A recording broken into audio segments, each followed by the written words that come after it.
This episode of the Nerf Herder Council is brought to you by Audible. Visit audibletrial.com/NHC for your 30-day trial and a free audiobook download.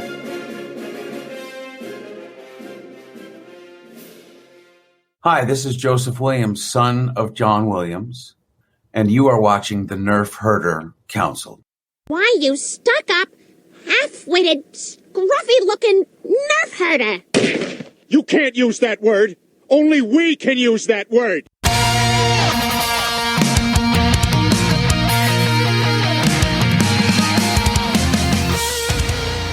You're tuned in to the Nerf Herder Council, your source for Star Wars opinion, conversation, and debate.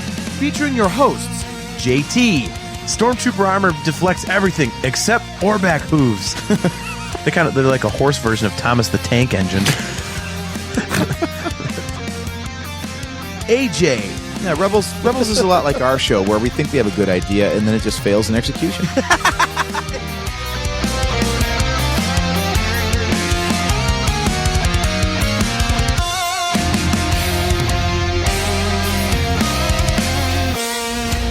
On this episode of the Nerf Herder Council, we completely crap on the Christmas season as we debate a list of iconic Christmas movies, which ones are underrated and which ones are overrated.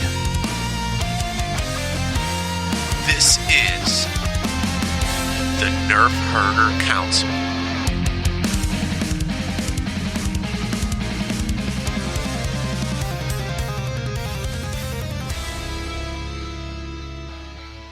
What's up, guys? Welcome to another episode of the Nerf Herder Council. I am your host, JT.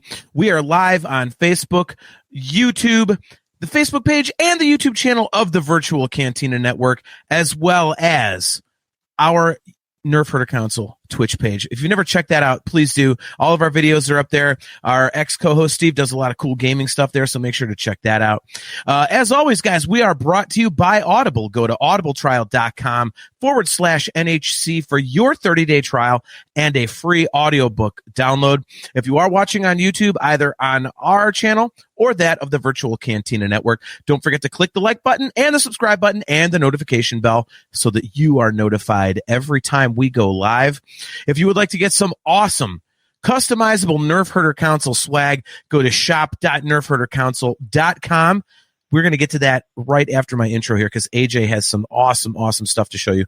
And if you would like to get some killer Virtual Cantina Network swag, just go to tpublic.com/user/virtual-cantina. Ladies and gentlemen, without further ado, my best friend, my co-host, and he is the Rudolph to my Santa. He is, of course, my younger brother, AJ. What's going on, man? I know you're not feeling too good, but you're gutting it out. So Exactly. I'll suffer through it, man. It's what we do for the show, right? Well, I apologize to anyone who doesn't like the audio quality tonight. This is the best I can do. So let's see how it goes. Dude, it sounds normal to me. So if you hadn't told me you were sick, and I know you better than anyone, like I wouldn't have known anything was wrong. So, you know, it's touch and go. We'll see. Well, right off the bat, two things. If I get the coughing fit, though, I'll just have to cut myself off. So it's fine. That's what the mute button's for, dude. Kale McLeish, great to see you, man. He says, "Merry Christmas, Drakes." Kale, a very Merry Christmas to you, man. I'm bummed out we're not going to see you on camera on Friday, but look at Discuss Metal Joe. Joseph Friend, great to see you, man. Merry Christmas. He says, "Rudolph to my Santa." Well, at least he didn't say Mrs. Claus. No. AJ's got skills, and he's been blowing his nose, so he's got a red nose, and I'm a big fat dude with some gray in my beard, so it just worked out better that way. But yeah. So real quick, two things. Number one, I completely forgot to dress in any Christmas stuff, so shame on me. Here I am in Imperial Gray. Yeah, Imperial Gray. I'm a humbug apparently. But number two, as we said in the outset, you've got some awesome new gear to show off. If you go to shop.nerfherdercouncil.com, you can buy what AJ's about to display. So speaking of shades of Imperial Gray, we have a new t-shirt design up in the shop, and it's a slightly revised logo for our show. And there's also a new t-shirt available on the shop. It's a vintage wash. So check this out. I am so buying that. So we tweaked the logo a little bit, and then I'll completely get up right on the camera with this thing. Check out the wash on this thing. This is fresh. I haven't even worn it yet, and you see it's got all like the nice fading on the seams and everything, and it's really cool. It's really cool. I can't wait to wear this thing.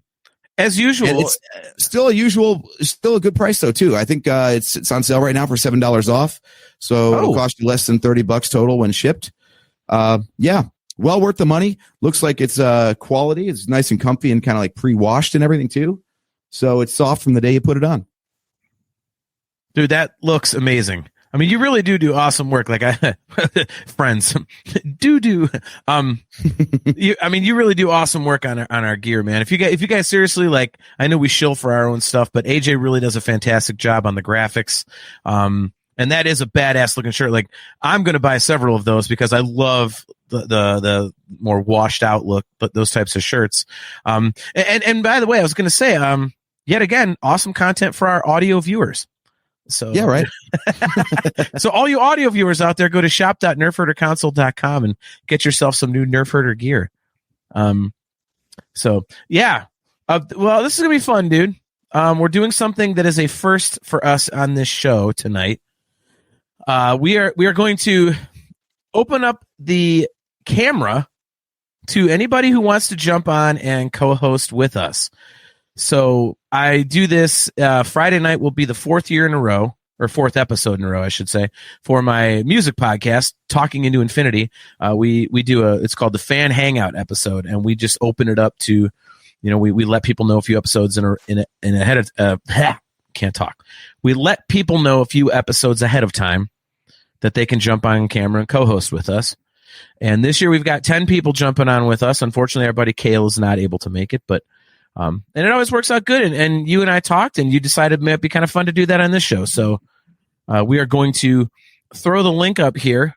If you look at the bottom of the screen, we've got a QR code there for those of you watching online. You can just hit that QR code, and it'll take you into our green room, and we can bring you up on the screen. Or if you go to live.nerfherderconsole.com, that will take you into our green room as well. So tonight's topic is holiday themed, as we are wont to do. That's WONT for those of you who read books. And we are going with overrated and underrated Christmas movies. So this will be fun, dude. I'm definitely going to piss people off with my number one choice for overrated, but I'm interested to see what people's choices are for these lists. And you have a list of your own, don't you? Yeah. I put together a list. I just picked 20 movies, not so much at random, but things I actually knew about at least a little bit to have an opinion on them, because there's a ton of Christmas movies that I haven't seen. I'm sure you're the same. Yeah. Rather than just go ahead and rate things and not know what the hell I'm talking about, I was like, if I haven't seen it, I can't really say it. I've got an honorable mentions section for that, specifically for stuff that's like, people talk about it, but I can't. So if people want right. to, like I said, hop on the show, bail us out and talk about these things, that'd be fantastic. But I think it's very important that we start with one important discussion, and that is what makes a movie a Christmas movie. That's exactly why last year, the one I'm talking about. That's why I pulled up Kale's comment. He says JT's choice for overrated is Die Hard, I'm guessing. Yeah. No, that's exactly. I knew where AJ was going to go, and that's why I pulled it up, Kale. AJ, should we just do a quick recap of last year's Christmas episode? Sure. Die Hard's not a Christmas movie. Done. There we go. The recap is over. There we go. Yep. It is an action movie that happens at Christmas. There we go. Yeah, so I've listed a couple of those right off the bat, just because I was surprised they showed up on my Google search of Christmas movies. Gremlins. Oh, yes. Gizmo was a Christmas gift. That is all that the movie has to do with Christmas. Okay. Everything else, if it had been a birthday present instead, the movie would have played out the same, basically. So I don't count that as a Christmas movie. Huh. It's like Die Hard, right? Like if it had been a company picnic instead of a holiday party, it would have played out the same. So, well, and dude, Nick Hall nails it right here. He says, a Christmas movie. By the way, Nick, Merry Christmas. Great to see you, or whatever holiday you celebrate. Never sure what to say these days. A Christmas movie is a movie that Christmas is a theme within the movie. That's what I've always kind of thought too. That's why I always say Die Hard is an action movie that happens at Christmas. I think that's a pretty fair delineation. Mm-hmm. Now, where do you stand on something like Violent Night then? Oh, that's a Christmas movie. See, Santa, I think it is too, because Santa's the main character, but that's the only connection to Christmas as a holiday. Well, no, I mean, it's the title's a riff on Silent Night, one of the most legendary Christmas songs. Santa with the reindeer. It's a Christmas movie. It's an action horror Christmas movie. Okay. Yeah. Okay. How about this one? Batman Begins. No, Batman. No, it's Returns. not. No, that's a sequel to Batman. I agree. Again, just because it takes place at Christmas doesn't mean it's a Christmas movie. Another one that I would put on that list, I think, might be Edward Scissorhands. No. What? Yeah, Are right? you shitting me? See, people are just throwing this shit up there. I mean, like, again, I'll say what we said last year. See, Chastity, yeah, Die Hard. Chastity says it. Bruce Willis says it's not a Christmas movie. If the star says it's not a Christmas movie, guess what? It's not. So, I mean, by the way, Kale, let us know what you're talking about with this comment. Like, go back here for a second. He says, according to certain analysis, it is actually more of a Christmas film than Rudolph. More trees, more songs, more references. Well, let us know which one you're talking about, Kale. Okay. Yeah, no, Kale, stop. Kale's trying to defend Die Hard again. It's not happening, Kale. By the way, there's certain movies that won't show up on the list tonight because they're neither over nor underrated. That doesn't mean they're not good and we don't enjoy them. It just means they're rated exactly where they should be. I have one that fits right in there that I think you have on the overrated list. God, okay, seriously, Dave, I love you, man. Good to see you. My best buddy Dave. Is Passion of the Christ an Easter movie or a snuff film? God damn you. Go play disc golf, you fucking tiny motherfucker. Okay, so and there's Shane O'Mac. For fuck's sake. Yep, there we go. Yeah. Oh, I'll see both you guys at the local on January 3rd. Nice. Brother Believe Me's playing, guys. You guys got to Dave and Shane, you guys got to be there. Anyways, continue, AJ. Sorry. So Nick Hall brings up one that was going to be on my list, but again, I don't think it qualifies as a Christmas movie because I don't think anything that Art the Clown does in Terrifier 3 is specific to the holiday of Christmas. He just murders a Santa guy and takes the costume. So I don't think that's really a Christmas movie. That one is difficult because, like, I think I would agree that it's not a Christmas movie. You know what I would say about this one? I think that it fits into the Die Hard category, and that I would say it's a horror movie that happens at Christmas. Yeah, that's what I would say about that one. But look at Joseph Wren. To Dave's point, he says, also, Passion of the Christ is a remake of Jesus Christ Superstar. For some reason, they took out all the bad and good songs. Holy shit. We're off and running. Yep. Ladies and gentlemen, welcome to the Nerf Herder Council Holiday Edition. Oh, my God. That's awesome. Okay, right. So I'll tee up the first.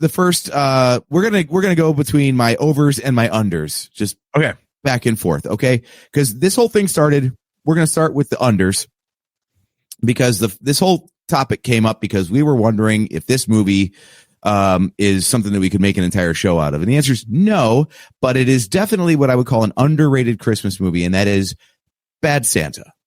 Yes. Excellent choice. Completely agree. Unfortunately, I think this also falls in the category of movies whose jokes haven't aged that well. There's a lot of stuff in here that I'm not sure if we ever wanted to run for public office, we could say we laughed at, but you know, well, I disagree. The only reason I will disagree with you there, I mean, let's be honest. Anytime someone wants to cancel Blazing Saddles, you and I are on the front lines of go fuck yourself.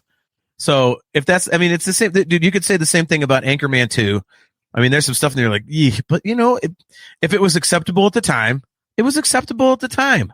Mhm. It's you can't revisionist history. Like, I mean, come on, stop. So Yeah.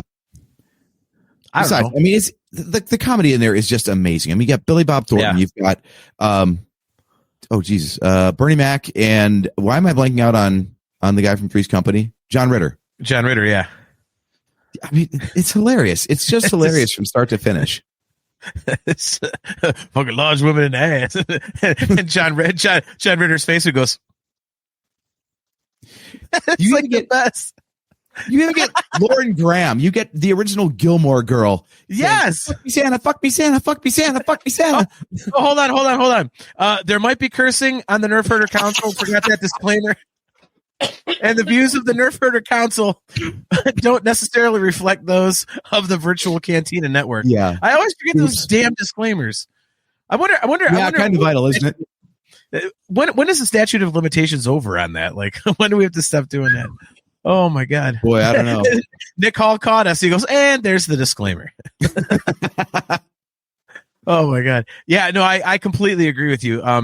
Actually, maybe that's a new drinking game for our audience. The number of every time we break our cursing rule before we give the disclaimer, take a drink.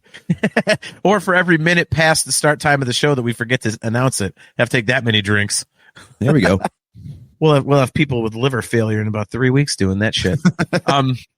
Yeah, dude, I think it's hilarious. The family had it on.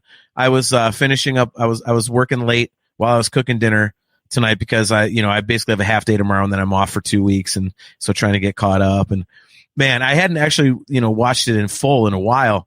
It is so unbelievable, like how incredibly funny that movie is. It's like, what does she say? Like, and sorry to be a little misogynistic here, but it is a joke in the movie, so don't cancel me. But I completely forgotten where he said. So she says something like, "Yeah, I've had this thing for Santa. It's like a deep seated thing." And he goes, "Yeah, kind of like my thing for tits." It's so blunt. I love it. It's so great. All right, all right. Who? Look at this guy. Is he going to take over Portland? Oh boy. Geez. All right, let's see what we got. We got our first guest host. A guest host. Let's bring him on. You know him. You love him. You wanted the worst. You got the worst, my friend. The one and only. It's me. You guys want to talk about bad and good Christmas movies. Overrated, underrated is what you said. Is it time, or do I have to wait a little longer? Well, like I said, we're not talking bad or good Christmas movies. We're talking about movies that don't deserve the reputation that they have. And remember, Joe, you are a podcast host. Stay on flow of the conversation. Don't dominate it. Take it over. And, all of a sudden just start blasting people about how Christmas Vacation is the single most overrated Christmas movie ever. Yeah, I'm talking to you, Dave Hudek. Anyways, so back on topic of Bad Santa. I agree with Bad Santa, by the way. It's one of my favorite ones to sit down and watch if I want to offend everybody in the room, because most people have heard of Bad Santa, but they're not ready for Bad Santa. Yes! I have so many friends that I turn them onto it and they come back and go, that wasn't funny at all. Christmas is supposed to be happy. That was so dark. I'm like, that's why it's funny. That's the whole crux You of knew the what humor. you were in for right from the title card. It's the title card plays over a silhouette of him puking in an alley. In the Santa Exactly. suit. Bad Santa is what I thought we were going to get when we talked about Violent Night. I think I mentioned Bad Santa, actually. I thought we were going to get fake Santa Claus, but yeah, Billy Bob Thornton likes to rob everything, and he's doing that character that he does when he's just being a horrible human being. Yep. Once a year is just fine. It's not supposed to be funny, but it's so bad.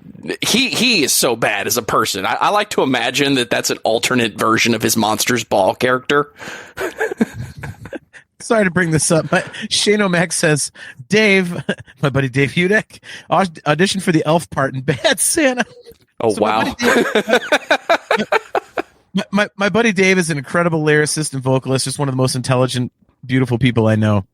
But he's a couple inches shorter than the national average, so we've always made height jokes, so that's where that comes from.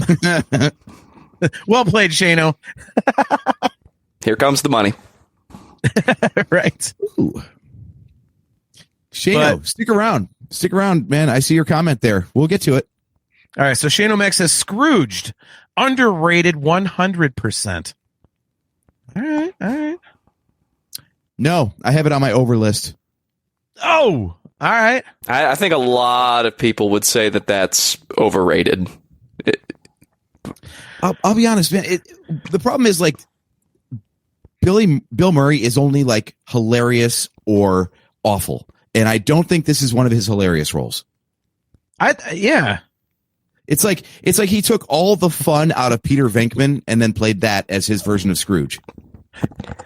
See, he has one of the better, like, I'm afraid to die moments in that movie, and the last 15, 20 minutes is him kind of redeeming himself.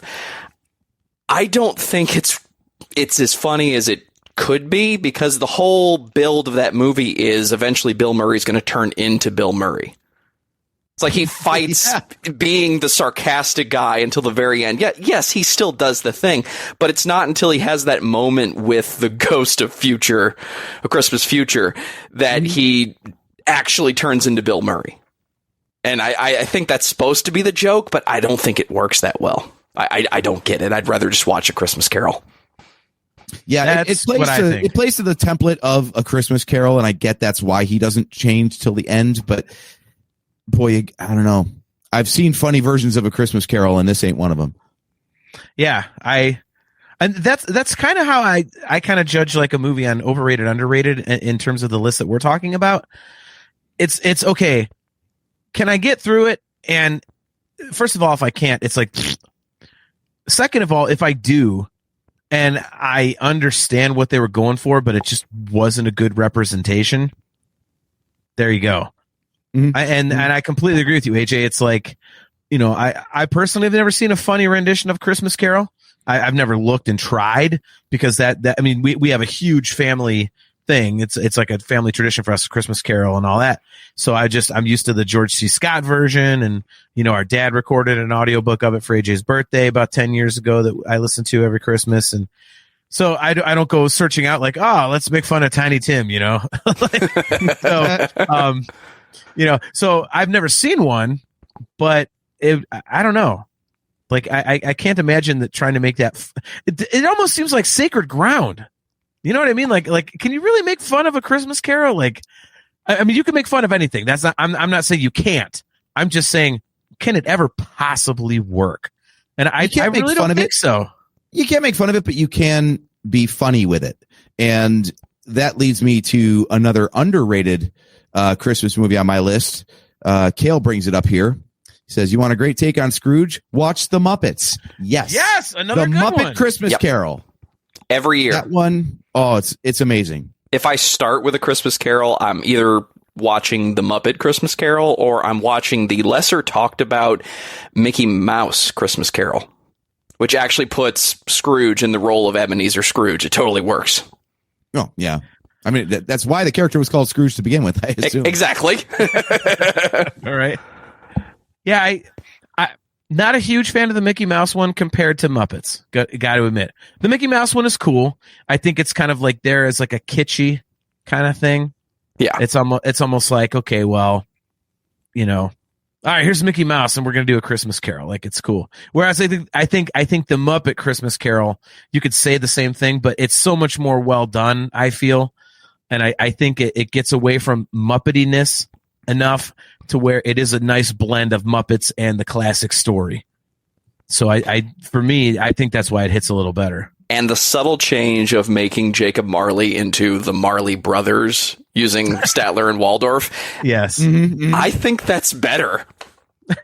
Because it makes them into like, we're the two sides of evil, instead of just, oh no, my partner, he was a terrible guy. No, you don't understand. These two guys, they had this sweet podcast where they talk about Star Wars. You have no idea. Like, they're just horrible. I want to be just as bad as they are someday. Get the fuck off they my wouldn't show. forget to have the discussion. All right, I'm out. Look what I did. There we go.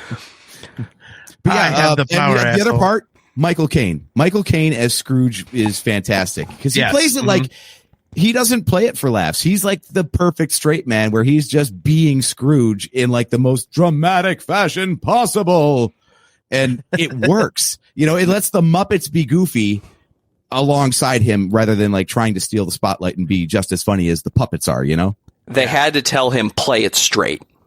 Yep. Guys, real quick, don't forget, if you go to live.nerfherdercouncil.com or hit up that QR code, all of that. What am I doing tonight? All of that is on the screen. You can jump on camera with the three of us. Everybody is welcome tonight. It is a holiday show, so jump on and give us your opinions. Kale McLeish says, when you're crying over the death of a frog, they did it perfectly. Tiny Tim never hit so hard. Yeah. I mean, there we go. Mm-hmm. Huh? Chastity Crawley. John with the video control is like a kid showing off a new toy. Look what I did. now, Chastity, you've been tuning into my other show long enough to know that the whole in and out thing is a, you know, with the camera is a complete show joke. And it actually started right here on our show. So, you know, I actually ripped off the Nerf Herder Council for talking into infinity. So there we go. Haha, Nerf Herder Council did it first. Exactly. I don't care how popular the other show is. We're the trendsetters. Believe me, I agree. I am not denying that one bit. So, all right. So Muppet Christmas Carol, Mickey Mouse Christmas. What do you guys have next on your list? Because I have two major choices, and we've already talked about one. Bad Santa is my underrated. I also, you know what, though? I will say, as long as we're on Christmas Carol, I'm just going to bring it up again. The George C. Scott Christmas Carol is ridiculously underrated. You see, I love it when we're in a flow, brother, because that's exactly where I was going next. That's also on my underrated list. Because I think the problem is there's so many different versions of A Christmas Carol that a lot of people, that it's hard for just one version to really stand out. Like Patrick Stewart did a version, and there's, of course, like the 1930s version. I think they did it again in the 50s, probably in the 70s. But yeah, George C. Scott in the 80s is like, well, we saw that as kids, and we actually had it on VHS too. So we grew up with it. So I think that's why we love it the best. But oh my God, is it good? Yeah. Well, I mean, you know, we didn't have it on VHS. I bought it for Dad years and years later. We had we recorded it off of PBS. Yeah. Yeah. We actually saw it live, like not live, but yeah, when they first aired it, we recorded it. Kids, back in the 80s, back in the days of yore, there was this thing called a video cassette recorder, and you could tune into a television station. This is a thing that was broadcast over airwaves via antenna, you see. Later, it came in through a coaxial cable into your house, much like broadband internet. And you could use your video cassette recorder to record the output from a channel that you would tune into using a remote control, not an Alexa. And you could grab whatever came through your picture tube, if you had a picture tube television, and in perpetuity have that for your viewing pleasure. That was a very long-winded explanation. Well, you got to explain these things to the youths, you know? Wow. The Utes? What's a Ute? The Utes. I want to be here the day AJ decides to explain vinyl records to the young crowd. No, I think okay. Yes, that one's easy. I think there's like a little like mini pterodactyl or a bird or something that is like tied to a stick, and then it just squawks out whatever buzzes across its beak as it's dragged in a circle, right? So where's the sound horn? That's exactly right. It comes out its ears, duh. Clearly. All right, so Aaron Taft, good to see you, brother. We'll see you on Friday. Says, and you could pause it during commercials. Shane O'Mac says, so many basic versions, good, but they kind of blend together. Shane, this is what I will say. There are tons of versions of A Christmas Carol out there. You know, though I think the thing that sets the George C. Scott version apart, and granted, AJ and I are a little biased. Like I said, we saw it the first time it ever aired, and you know, we recorded it on VCR tape. That's what we watched for years until I actually bought it for my dad on the official copy. These other Scrooges, I mean, the other versions kind of view like a stage production where the acting and everything is kind of over the top. This one is much more grounded in a much more realistic performance. and so and it's a movie. It's more like a movie than a stage play. Exactly. And George C. Scott plays it so well. And the different characters are just performed excellently. And it's just more down to earth. And I think you can relate to it a little better because you're paying attention more to the story than Ebenezer Scrooge. There's more gravy in the grave about you. Like, George C. Scott's like, there's more gravy than grave about you, whatever you are. Like, so it's more, you can actually get into the story a little bit more because the performances are they're just stronger because they're more rooted in reality rather than, oh, this is a character. So, and I give it extra credit too, because a lot of the dialogue is pulled straight from the book, and somehow that Dickensian era Old English doesn't come off as corny at all. It just fits with the world. Yeah. It feels like a stage play, and I like it for that reason. Well, but see, to me, it doesn't. Because it feels the other ones feel like a stage play. This one does not. I think, I would disagree with you on that, Joe. Like, I really think that this one feels more like. Are you going with the comment I was about to pull up, AJ? No, I was just laughing that apparently we agree on the rating of the movie, but we disagree on the reasons why. It's like Joe's like, I think it's campy as hell. You're like, I don't think it's campy at all. No, I love the reality of it. All right, so Dave Hudek. Dave Hudek says, underrated, Always Sunny Christmas, season 6, episode 13, feature length, uncensored, disturbing as hell. Why did you tune in, you ass? I'll admit, I forgot about this. I should have had this on the list. Oh my God. Where's our cousin? He needs to give us a primer on this. Yes. Yeah. Dave, I have watching material for later, apparently. Oh, I love you, Dave. Oh my God. I have not seen that. I have to admit that I have never seen it. So, is it awesome? I brought it up because I figured at least one, if not both, of you guys have seen that. I've seen every episode, so I'm sure I have. I just don't remember anything about it right now. It's been a long time since I watched through Sunny again. Time for a Nerf Herder Council watch along, right? That'll be our holiday watch along. We'll do that. Okay, so since you guys cannot speak to that one. What do we have as an overrated? Overrated. Okay, are we getting into the big hitters yet? Or are we saving that to the end? We baiting people? Dave Hudek, it's not Christmas until Charlie Day bites Santa. Oh my God. Let me ask the two of you this question. Is this an overrated or an underrated? Actually, Ernest, Dave, let stupid. me know in the comments. Okay, I don't know, Joe. That's a good question. I don't think it's either. I would put every Ernest movie as overrated. I was going to say I was never an Ernest fan. Well, I was going to say, AJ, I mean, to your point, I wouldn't put it on either list because we don't have a third list, which is god awful. Oh, wow. Yeah, not funny. Not funny at all. Never got the character to begin with, and then they're making movies. I'm like, what in God's name? See, John, I was prepared to make a case for that might be one of the better Santa Clauses in film, but I'm not the first person to declare that. I know that it's been said that might even be the best Santa in the worst movie of all time. I can laugh at Ernest for an hour and a half, but it's the performance of Santa Claus and why he's in that situation, I think, that makes that movie a classic. I really do. I think it's underrated. Excuse me. The one thing I will say about all these movies is that the awesome thing is that people have different opinions, but I mean, a Christmas movie, no matter what, it does leave you feeling kind of good. You're like, oh, it's Christmas, yay! Like you've got that. It's like, an aftertaste. Even if it sucks, like it's almost like eating like a shit meal. But if they put enough garlic in it, you're like, boy, that was terrible. And then later on, you burp and it's garlic flavored, and you're like, no, okay, it wasn't that bad. Yeah, there you go. So Chastity Crawley says, my overrated is going to piss people off. I'm going to wait. Kale says, Chastity's going to say Love Actually.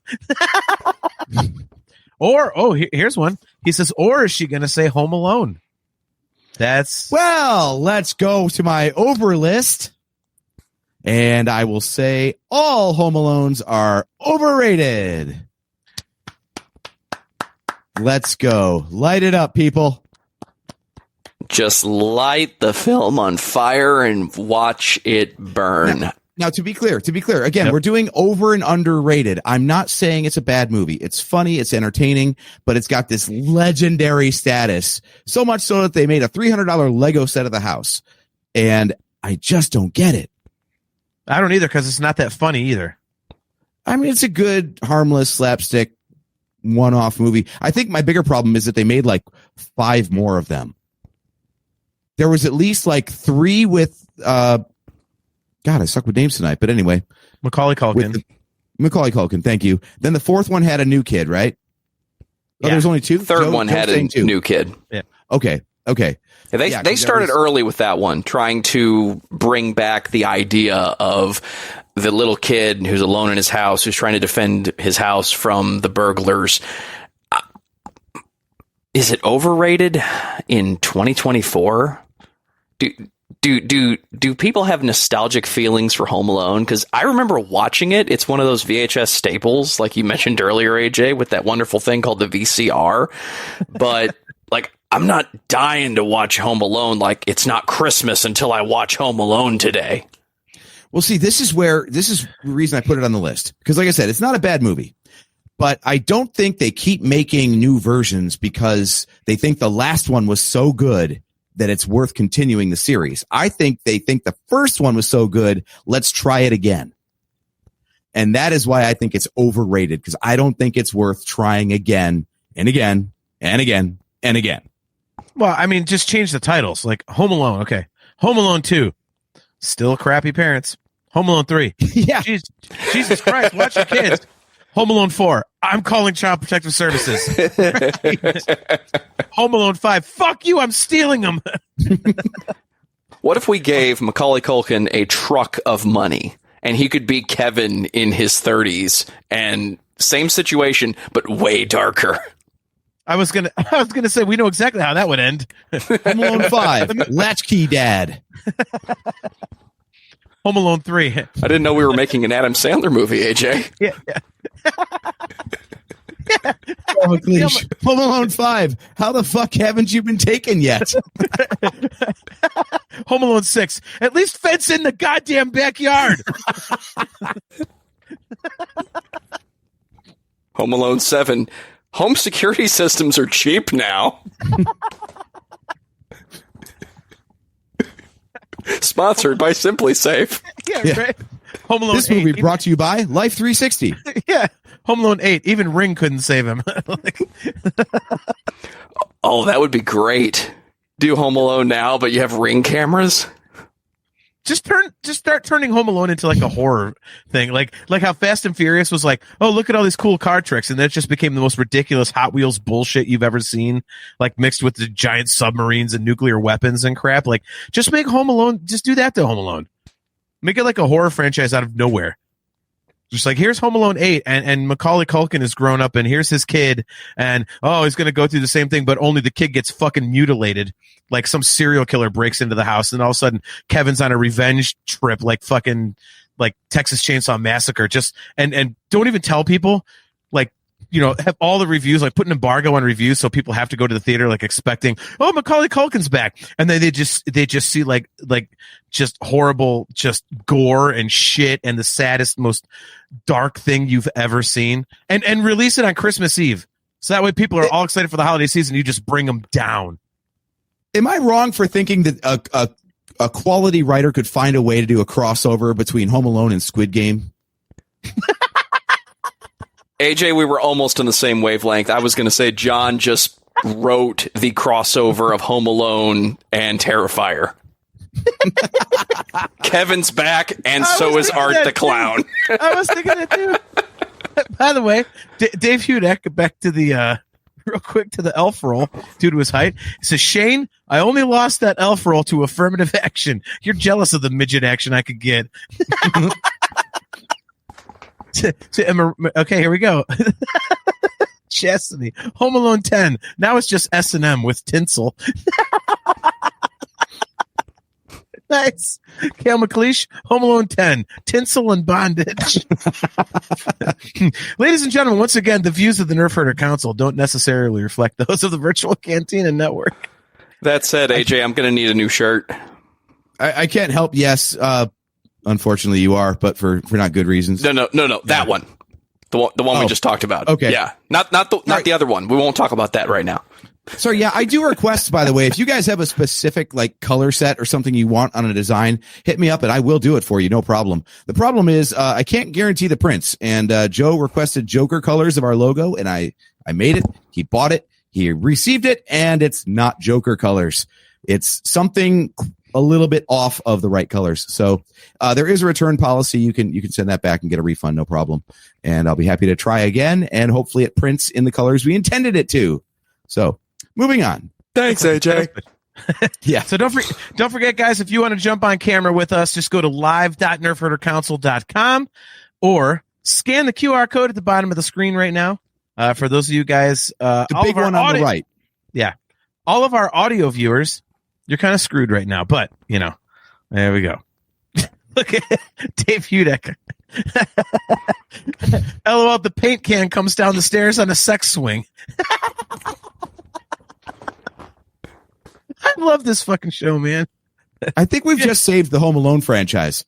I think we have. And hey, Macaulay Culkin's straight now, so he can actually get back into the game here. So, all right. So we just did an overrated. Let's do an underrated. What do you guys have as an underrated? All right.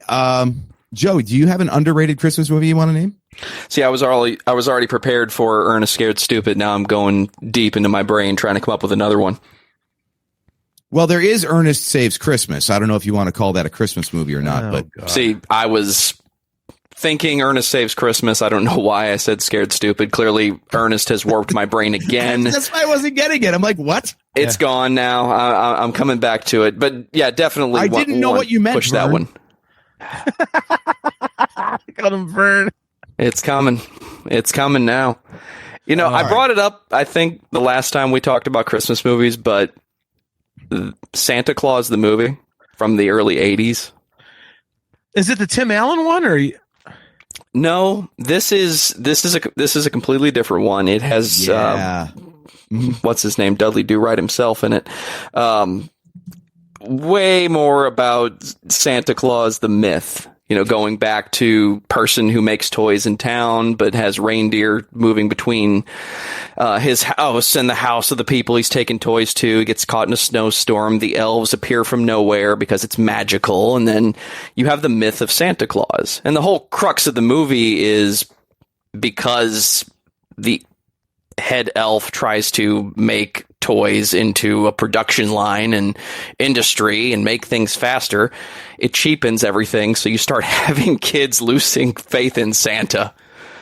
And by the end of the movie, it's, I got to go find somebody who still believes in me. It's literally the opposite of Ernest Saves Christmas. But it's a really good movie. For context, JT, this is a 1985 movie, and Santa is played by David Huddleston. And if you don't recognize that name, we're talking about Jeffrey Lebowski. Nice. You're a Lebowski. I'm a Lebowski. By the way, when are we going to do a goddamn Big Lebowski episode? Right?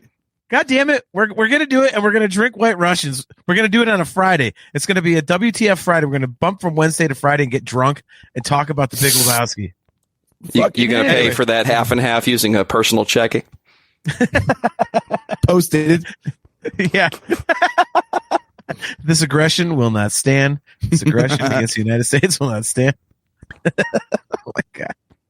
Oh my god. Anyway, so continue with sorry to derail us there. So anyway, yeah, this is one that I've actually never seen. I hate to say it. I don't think I've even heard of it. You are missing out. I've heard of it for sure. I don't think it's talked about as much for the same reason that you were confused, John, because a lot of people hear Santa Claus, the movie, they think Tim Allen, and this one's kind of gone. But this is, there's a good 45 minutes at the beginning of this movie where he's learning about, his magic and his purpose. And it's more of the elves are appointing him to this. And they make it into a sacred thing that you got to bring joy to the children. There's even a moment where he asks, like, How am I supposed to deliver toys to every child in the world in one night with these reindeer pulling that sleigh? How does that work? And it's got a little 80s. It's magic. That's the answer. The whole movie. The answer is it's magic.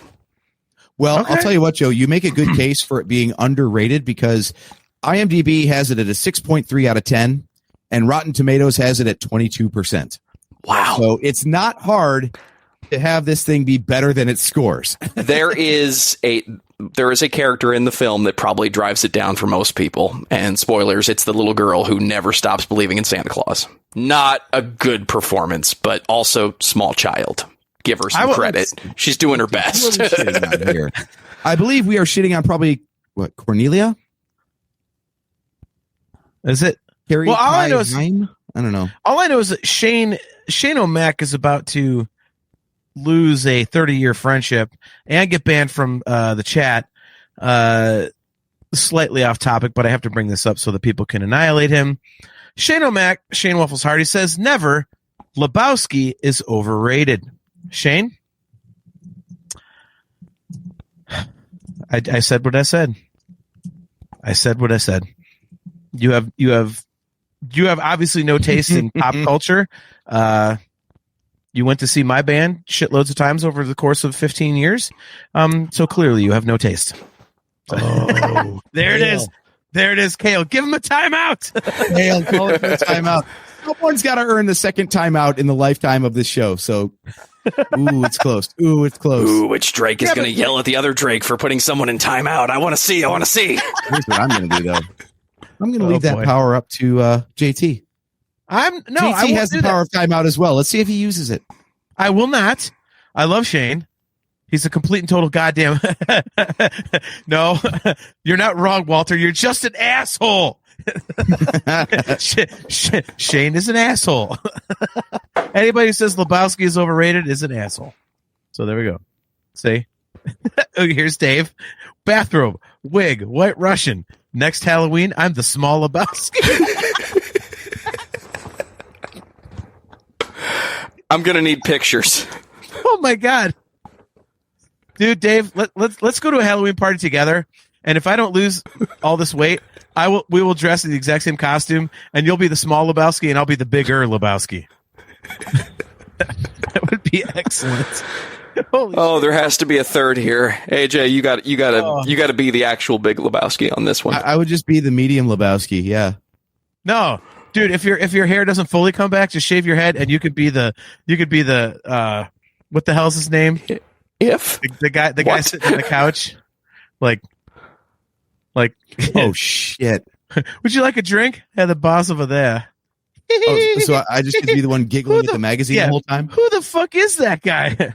Oh, it's a friend with a cleft asshole. I'm gonna go as Maud.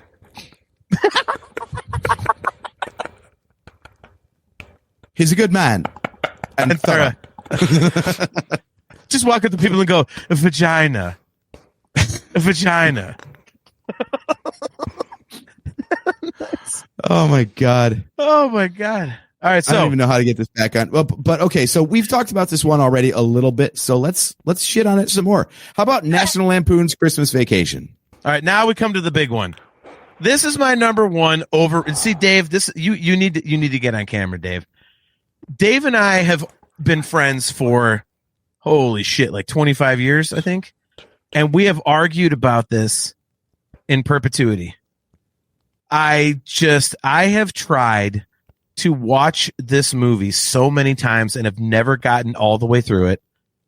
I keep going, what am I missing? And granted, I am not a Chevy Chase fan. I think you want to talk about one of the most, if not the most, overrated comedic legends to ever be. To me, I would put him at in the top 5, top 3, maybe number 1. I don't understand why people think he's funny. But even that notwithstanding, I just don't think it's that funny.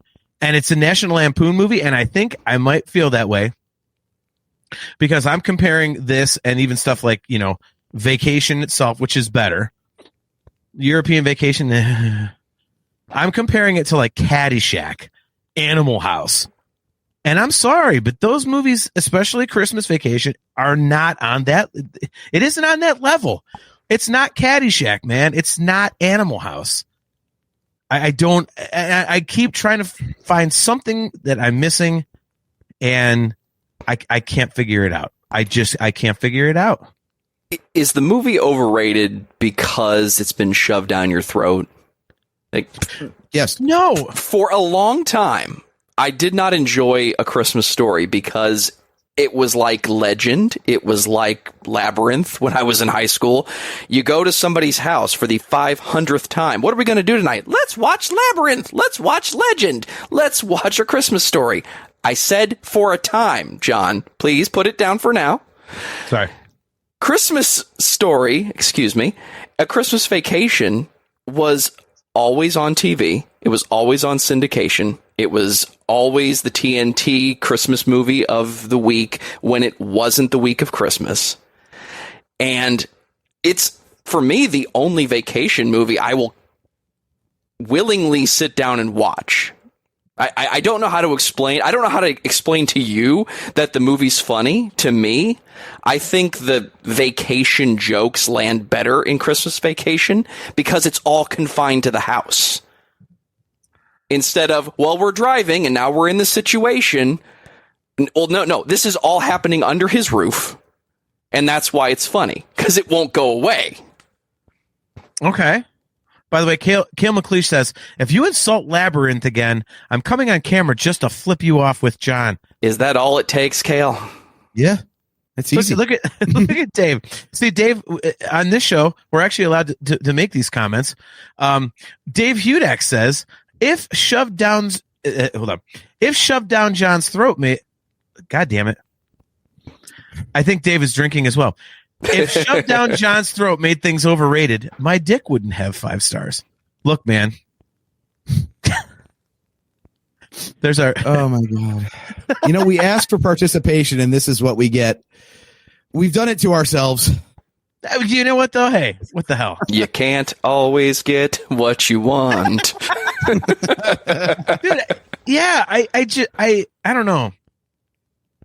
And that's my answer. Maybe it is overrated. I enjoy the film. I enjoy the film, I think, for the nostalgia reasons. But I remember when this was shoved down your throat on syndication. And there is a point where that movie that you're insisting is funny. I don't get it. I understand why, especially if you don't like Chevy Chase. I don't think he's the funny part of the movie. I think the family is what's funny and how they react to him. Yes. Yeah, I'll go with that.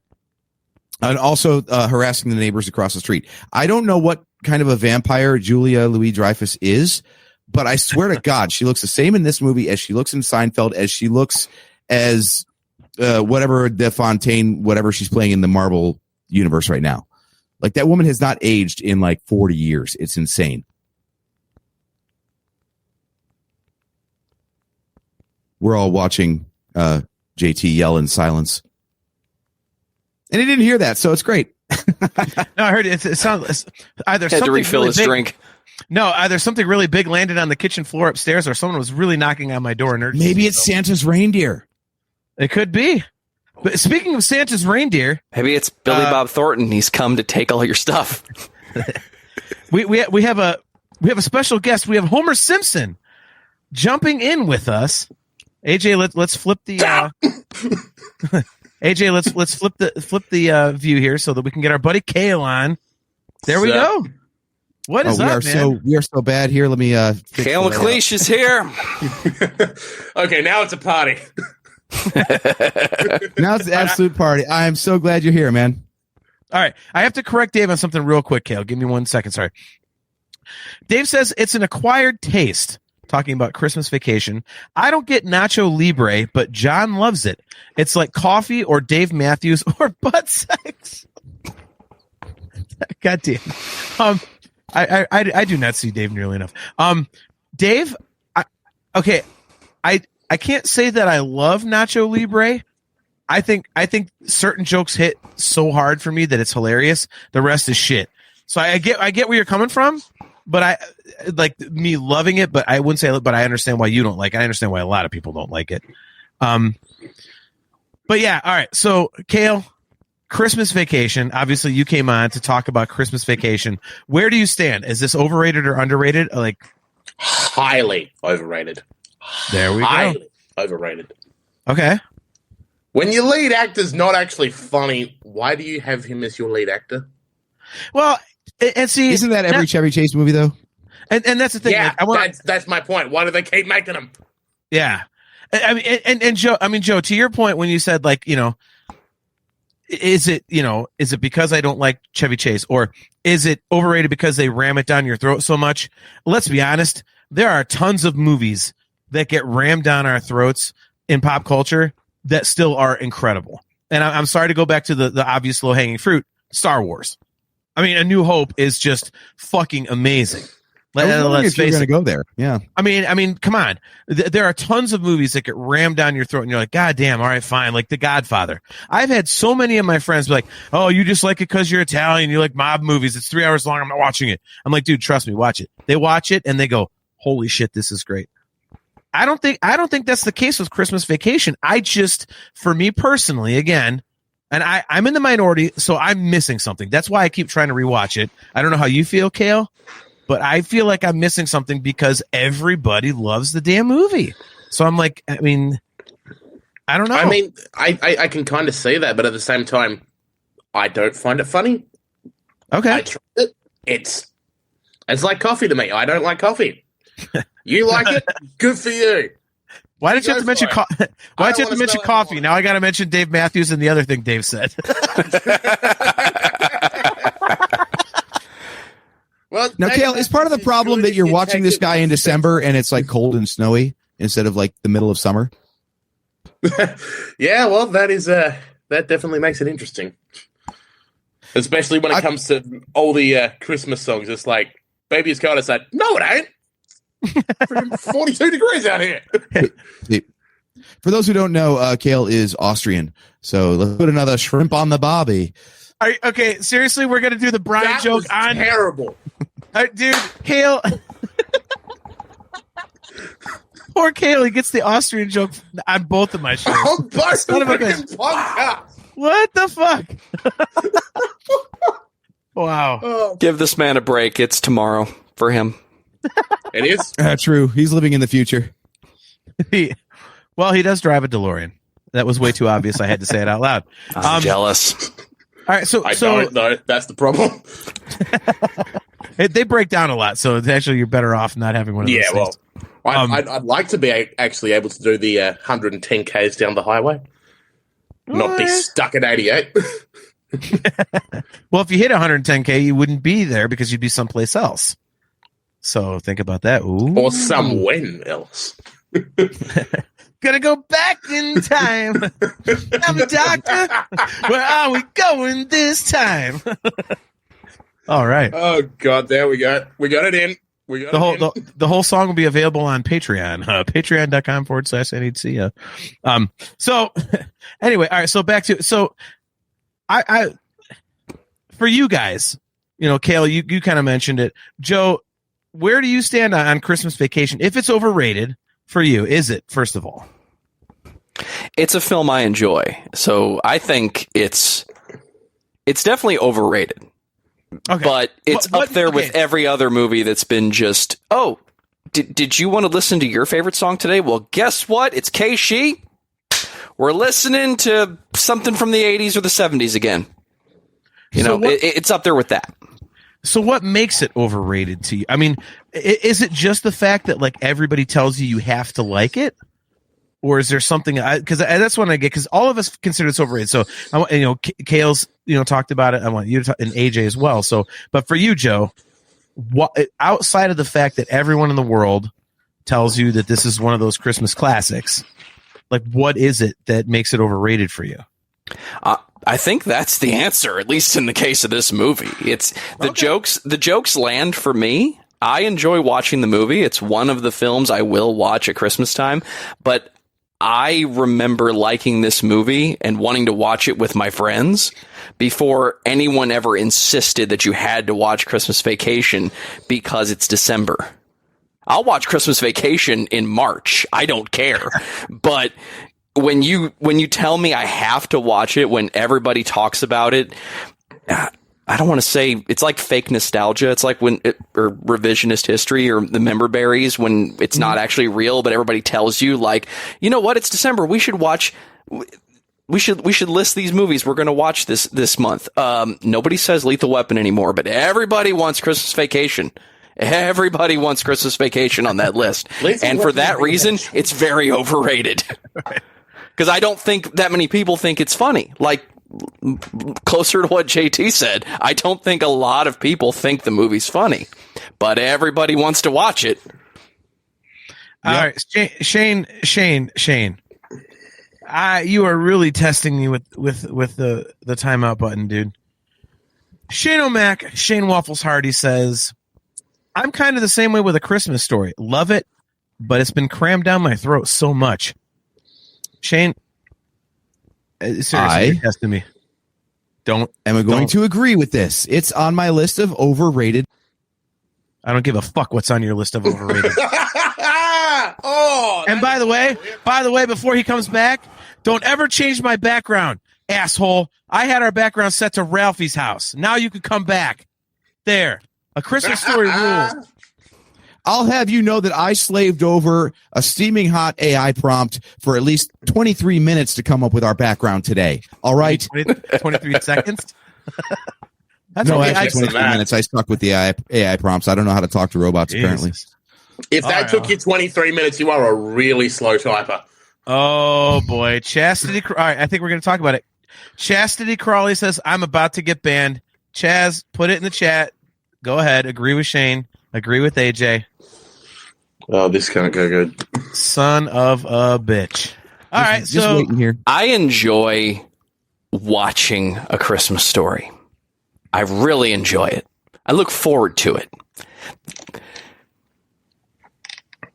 I don't want to turn on the TV and let it run all day on Christmas. And the reason? I'm a Peanuts fan. Okay.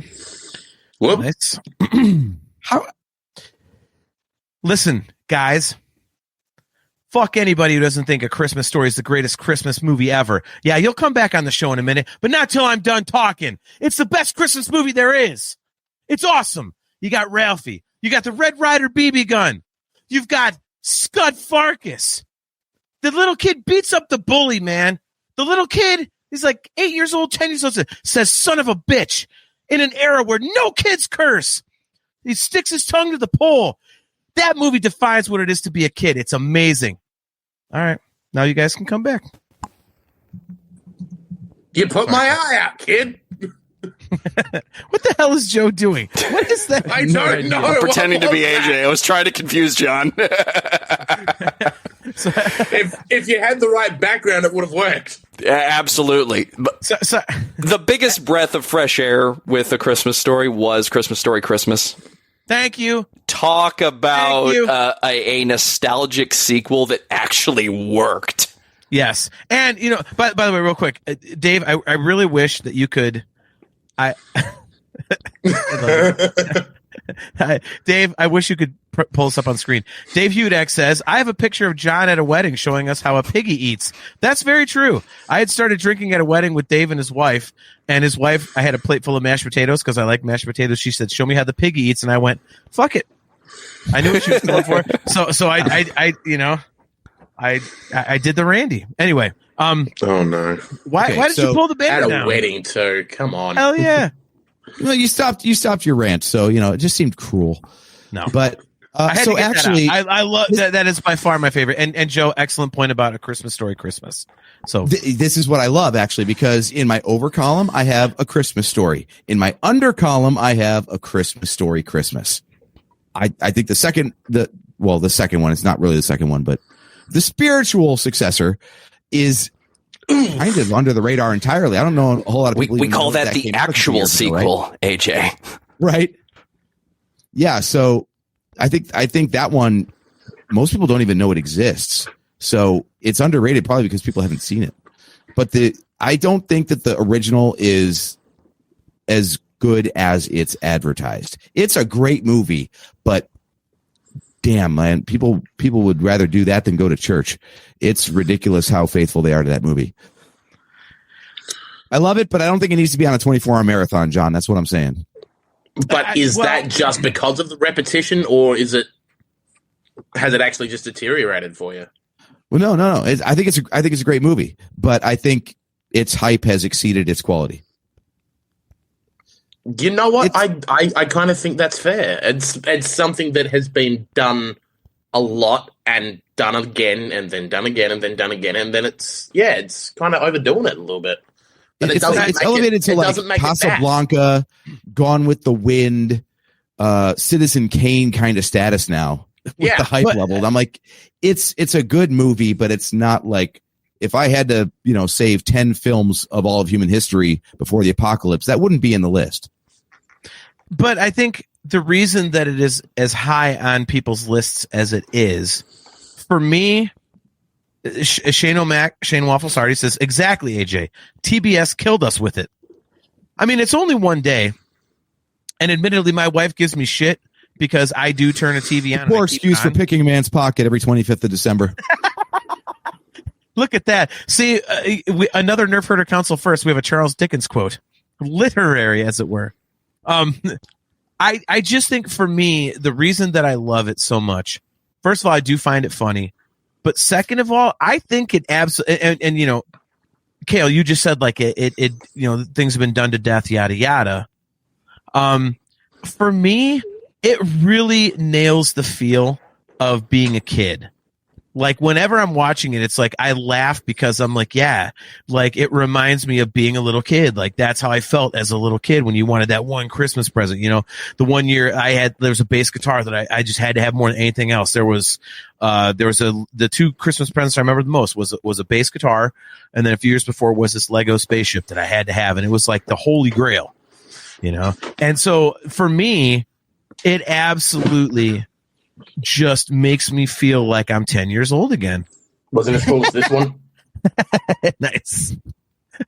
Well played, man. The answer is no, it's not as cool as that one. I have the Rebel bass. There you go. All right, so Dave's on your side. AJ says, LOL, AJ had that one in the chamber. Mm-hmm. Well, you teed me up, man. I had to. I know. No, I just, dude, there's like a feel, like a nostalgic feel to that movie that these other films just don't hit for me.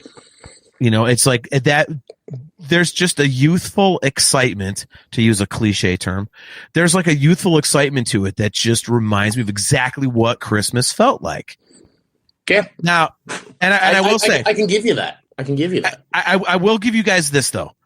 Part of the reason that it grows and grows for me is because I can literally go see that house.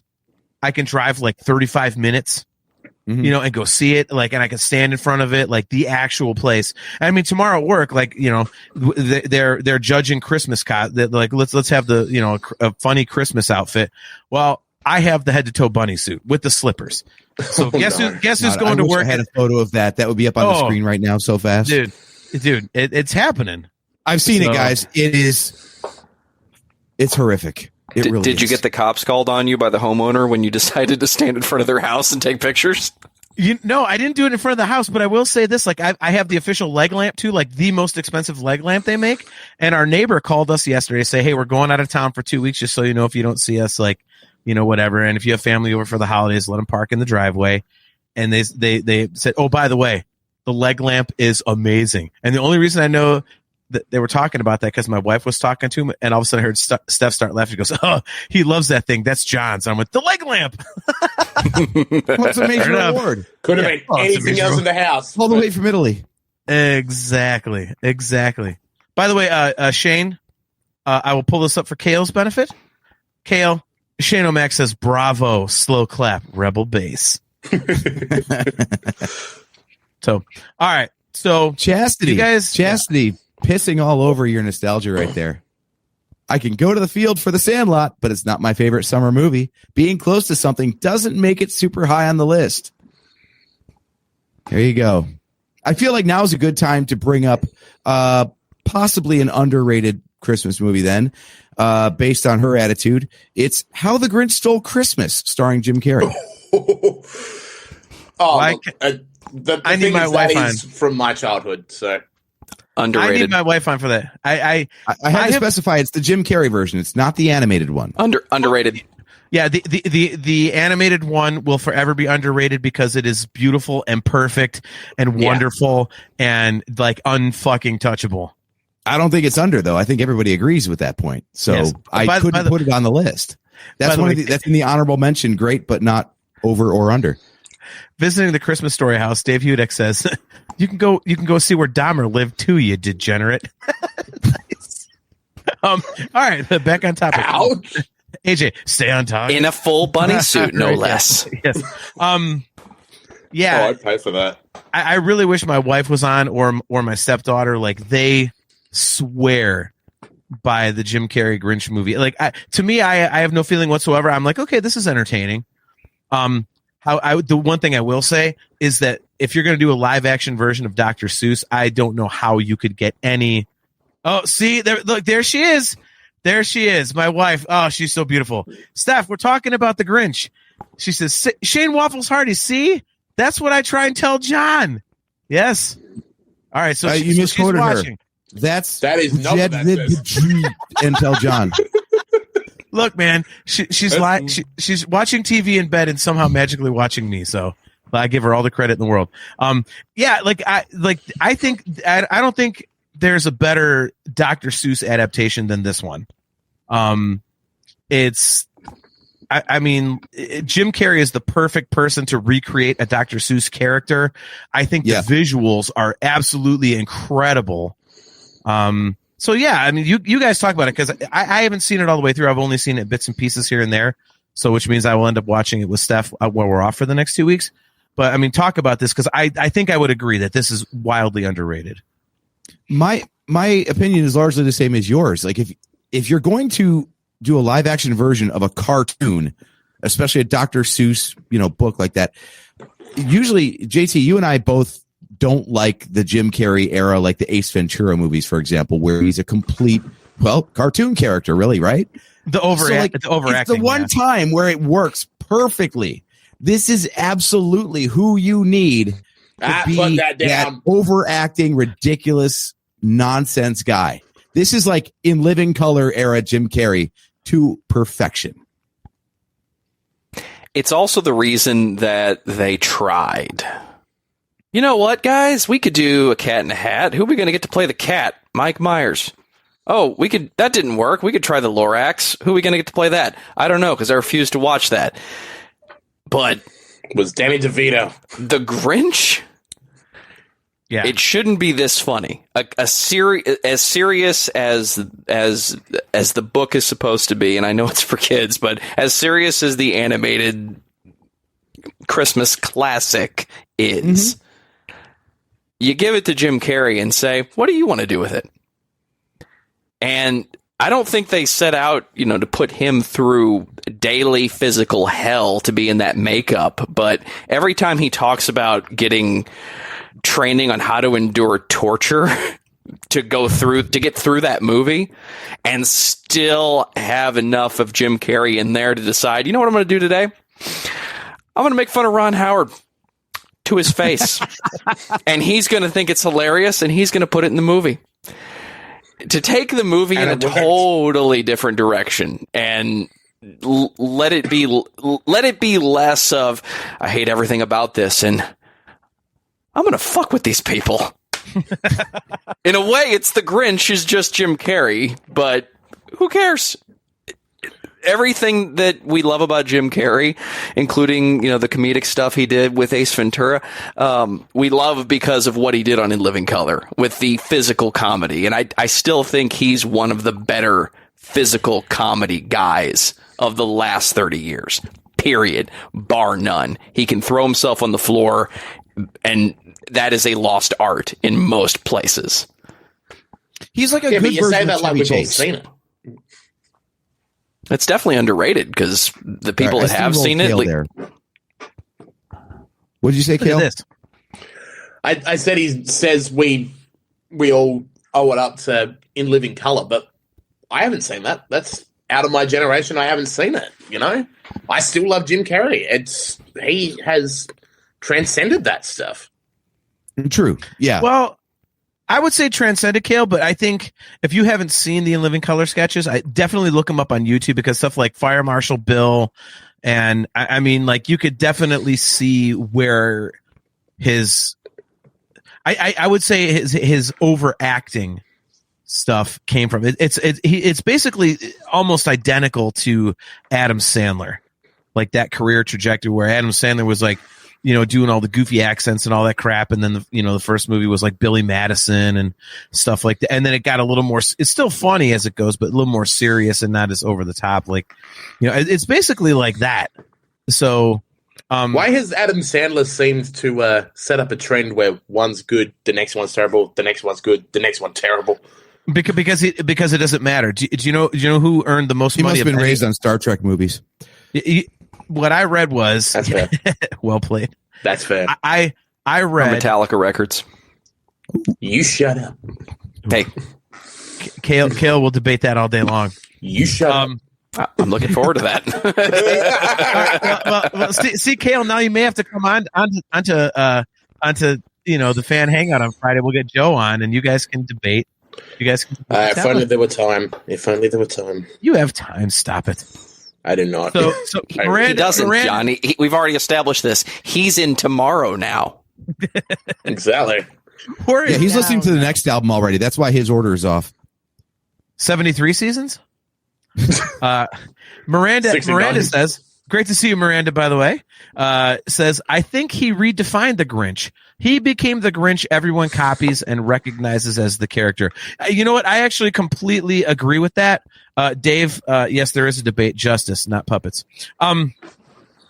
Yeah, I would agree with that, Miranda. One of the things I was going to say was that I kind of think like that actually ties into what I was going to say, which I think is like the book is almost like a Cliff Notes version of the movie, because I think they perfectly in that movie kind of nailed the heart and soul of it. And, in the book, like, the Grinch is evil and everything, but there's a little bit of mischief and kind of dark mischief, I would say. And that's everything that's in the book that you kind of think would be there is all fleshed out in the movie. So the book almost becomes like the Cliff Notes version of the film. So I thought that was really, really cool how they did it. So Dave, God damn it. Yes, there is a debate, and Justice for All is better than Master of Puppets. This is the other reason why I think this movie is underrated, though, because so many times you have this stuff where they take like, the other Dr. Seuss books, for example, or any sort of like a short story where then they build out like this feature length movie from it. And they just invent all this shit that is like, why bother? This thing should have been half the length, stick to the script, quit padding it out. And somehow they managed to make a better movie than the book set up. So that's why I figure like for what they tried to make, I think they went way and above what they had to produce. Well, and I think for such a classic book, I mean, everybody knows the Grinch. They didn't disgrace the source material. And they actually, as you just said, they kind of like improved. I can't say improved on it because you can't improve on Dr. Seuss, but they fleshed it out in ways that were, I'm just going to be as blunt as I can, that were good. Because when you're trying to mess with source material blunt. like that, oh my God. Well, but here's the thing though. Hold on, I have a ticker for that. For the love of God, here we go. Oh, God damn it. Here we That's go. fine. Here we go. That's fine. Dude, like, but when you're messing with source material like that, it's a 99% certainty you're gonna mess it up and make it worse. And there's that 1% chance you're gonna be like, holy shit, this is actually worth a damn. And I will use Top Gun Maverick as an example. The whole world was like, hell yeah, sequel to Top Gun. Meanwhile, every single one of us were like, oh God, please don't. Whatever you do, please don't, because you just don't want to shit on the original. And God damn you. Oh dear, here we go. Background voice. And yet they absolutely nailed it.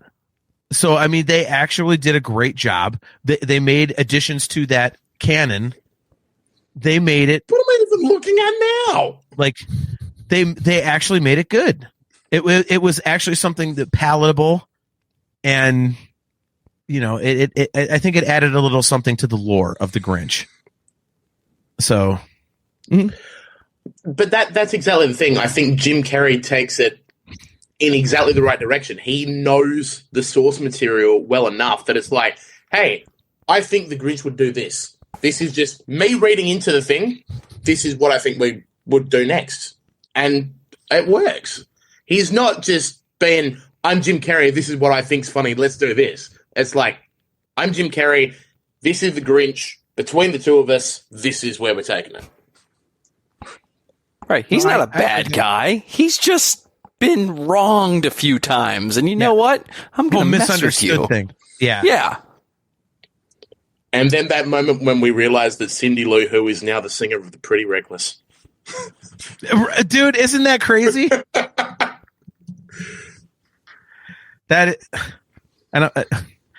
Total commentary for my other show, but not a good band. Anyway, they had like one good song, but yeah. Dude, AJ, I think that is an excellent choice for an underrated movie. I'm trying to think if I have any other movies I'm really passionate about in terms of. Yes, there's one that we left off the list. I was gonna say, okay, I'm gonna talk about this, and then I will mention the movie, and let's see if it's the one that I think you're thinking of. This one, to me, I am middle of the road. This is one that my family thinks is incredible. I've watched it. I think it's funny. It's cool. People who think it's like the most amazing Christmas movie ever, I would not agree. People that think that it's like a piece of garbage, it's, just not worth anything. It's, one of this actor's like worst movies. I would not agree with that. But I think it's funny. This one, I think the one thing I will say about this movie is I think it has a huge heart to it. I give it a lot of credit because the whole movie is just up. You feel happy the whole time. Even the downer parts, you're just not that down. So, so to me, it's middle of the road. I don't think it's over or underrated. AJ, what are your thoughts? And then Kayla and Joe, let's see if you guys can at any time jump in, make a guess if you can. But AJ, why do you think it's overrated? Fuck, I'm not even sure we're talking about the same movie. I know we're talking about the same movie. Okay. For me, this one resides on the better side of. Apologies, Miranda. If anything's going to trigger her to get on camera, this is going to do it. This is on the better side of the. We've all got this bin of movies that we just don't understand. God damn you, Dave. We just don't understand, right? Like, I would put this in the good side of the bin of Super Troopers. Okay. Which is a movie that people friggin' love, and I don't even know when the jokes land because I'm like, that was the punchline. Okay. This movie is like that, but it's in the good side where, like, at least it's like I could tell where the jokes are, and they're funny. They're just not like uproariously funny. That, like, I'm surprised this one doesn't have a 24-hour marathon on TBS. It's a great movie, but it's not to the level that they've done it to. Okay.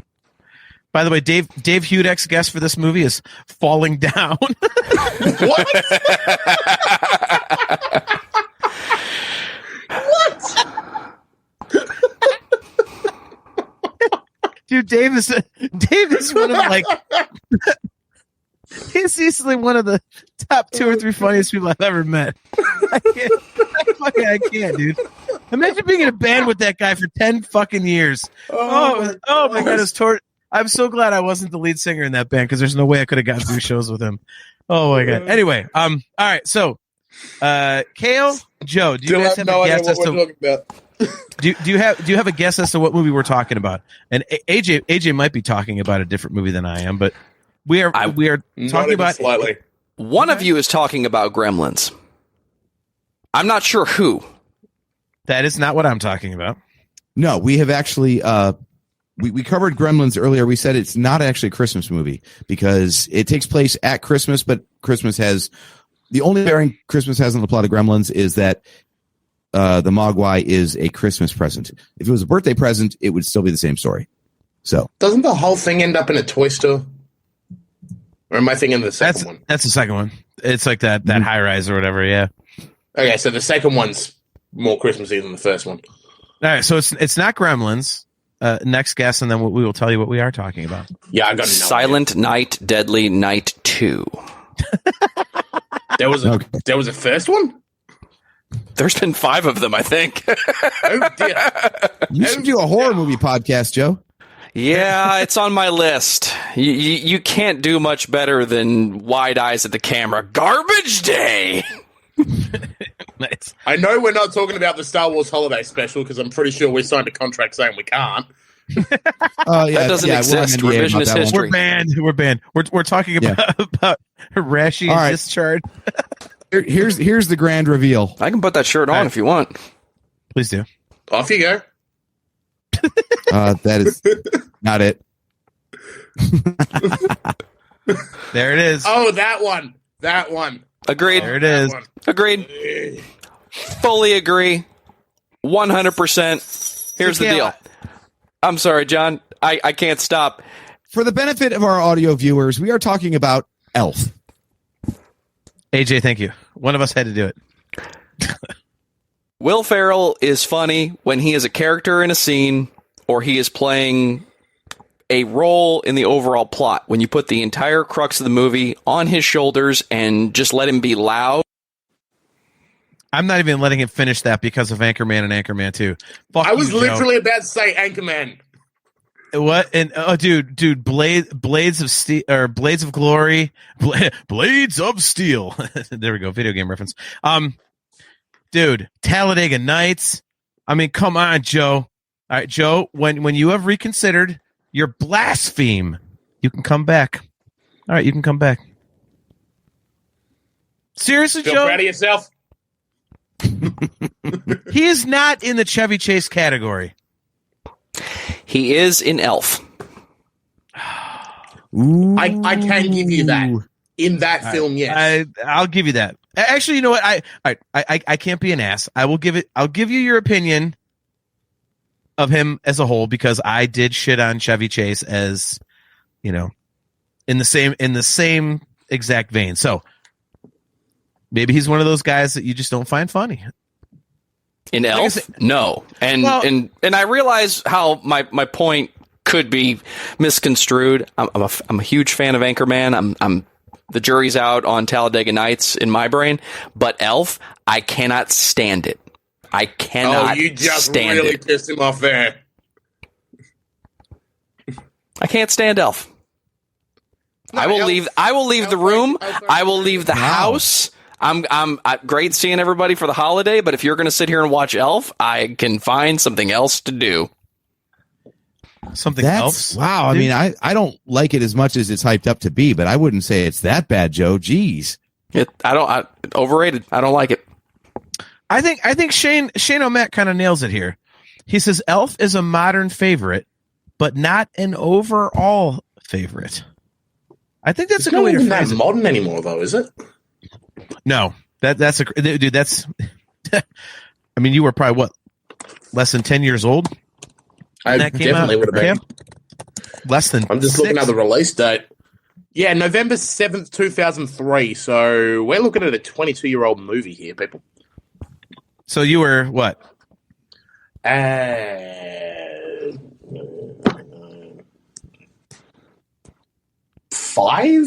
or 5, something like that. Okay, I love you, but it took you a long time to do some very simple math there. I don't have a brain. Computer tells me numbers. I gotta give Shane O'Mac this. He says, I'm 45. Anything since 2000 is modern to me. It does feel like that. I completely agree. Completely agree. And Billy Judd, thanks for tuning in. Great to see you again. Says Elf is actually good, Joe. I don't like it. Look at Dave Udeck again. Will Ferrell. That movie where he leaves his family to die in the avalanche was funny as hell. So damn there's good parts of it. There's good parts of this movie, but not to the level that this thing is revered now with all the greatest Christmas movies of all time. I just don't see it. And maybe it's because most of us on this panel right here, we are all of the age where we were adults when it came out, and maybe that's why the magic was lost on us. I don't know, but there are movies that are newer than this that I still think are fantastic and better on this list. So I don't think it's that, but it might be. I don't know. Maybe if you're, like I said, under the age of 10 when you saw it, maybe it's like in How I Met Your Mother with the Ewok line. If you were over a certain age when Return of the Jedi came out, Ewoks are ridiculous teddy bears and destroyed the trilogy. And if you're under a certain age, then everything's fine. So maybe this is the same with Elf. Like, kids are dumb. See, I don't know. I think with this one, I am so middle of the road on this movie. I can't say it's over or underrated because people that really, really like it, I understand why. People that don't like it, I really understand why. It's one of those very rare movies where I'm literally 50-50. Me, when I watch it, it's kind of like background noise. I wouldn't seek it out to watch it, but if it's on, I'm like, all right, I'll check it out. I think because this is one of, and Joe, to your point, and Cale, you're really good at this kind of stuff, like, where, knowing the artistic value of what an actor or a musician is doing. Yeah. I think in this one, Will Ferrell in his other movies has been the focal point, like Ron Burgundy, the other movies we talked about, like Talladega Nights, Ricky Bobby, like all this stuff, like, but I think in this one, Buddy the Elf, like I kind of feel like that because it's set at Christmas and all the other stuff that's going on around him, he is playing a character as strong as those other ones. But I don't think it's as much the center of the movie because there are enough other things happening, enough set pieces outside of him just making funny jokes to where I think it's not as extreme. I mean, Cale, what do you think about that? Because you're good at like kind of feeling those sorts of things out. Does that make any sense? Like what I just said, or what you're saying makes absolute sense, but to a certain extent, I think it's meant to be that he is the focal point, but because he's up all the time, it's everything that's going on around him that creates the atmosphere of the film, that creates the actual tension, that creates the plot. So it becomes that the focal point is something that you're almost trying to block out a little bit. Because I don't feel like he has all that much emotional depth. It's just like, I'm an elf, look at me, yeah. And everything's like, okay, that's why I don't like it. And part of my problem might be, I just checked before I said this because I didn't believe it, but this is the first film where he was the star. He had done other films. He had been part of a group, but this was the first time you go to see Will Ferrell in a film. Just Will. Damn. This is before Ron Burgundy. This is after Old School. That's so weird because like I feel like he's definitely being Will Ferrell. Yeah. I didn't realize that this is like the first time he got to do it for a whole movie. Road Trip. Yeah. He's again part of the cast, but this is the first time you're going to see star of the film Will Ferrell in Elf.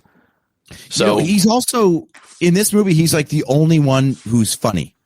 I think maybe that's the problem is like the entire world of the movie is a bunch of normal people. And even like Bob Newhart as like the grumpy old elf is he's playing it straight, right?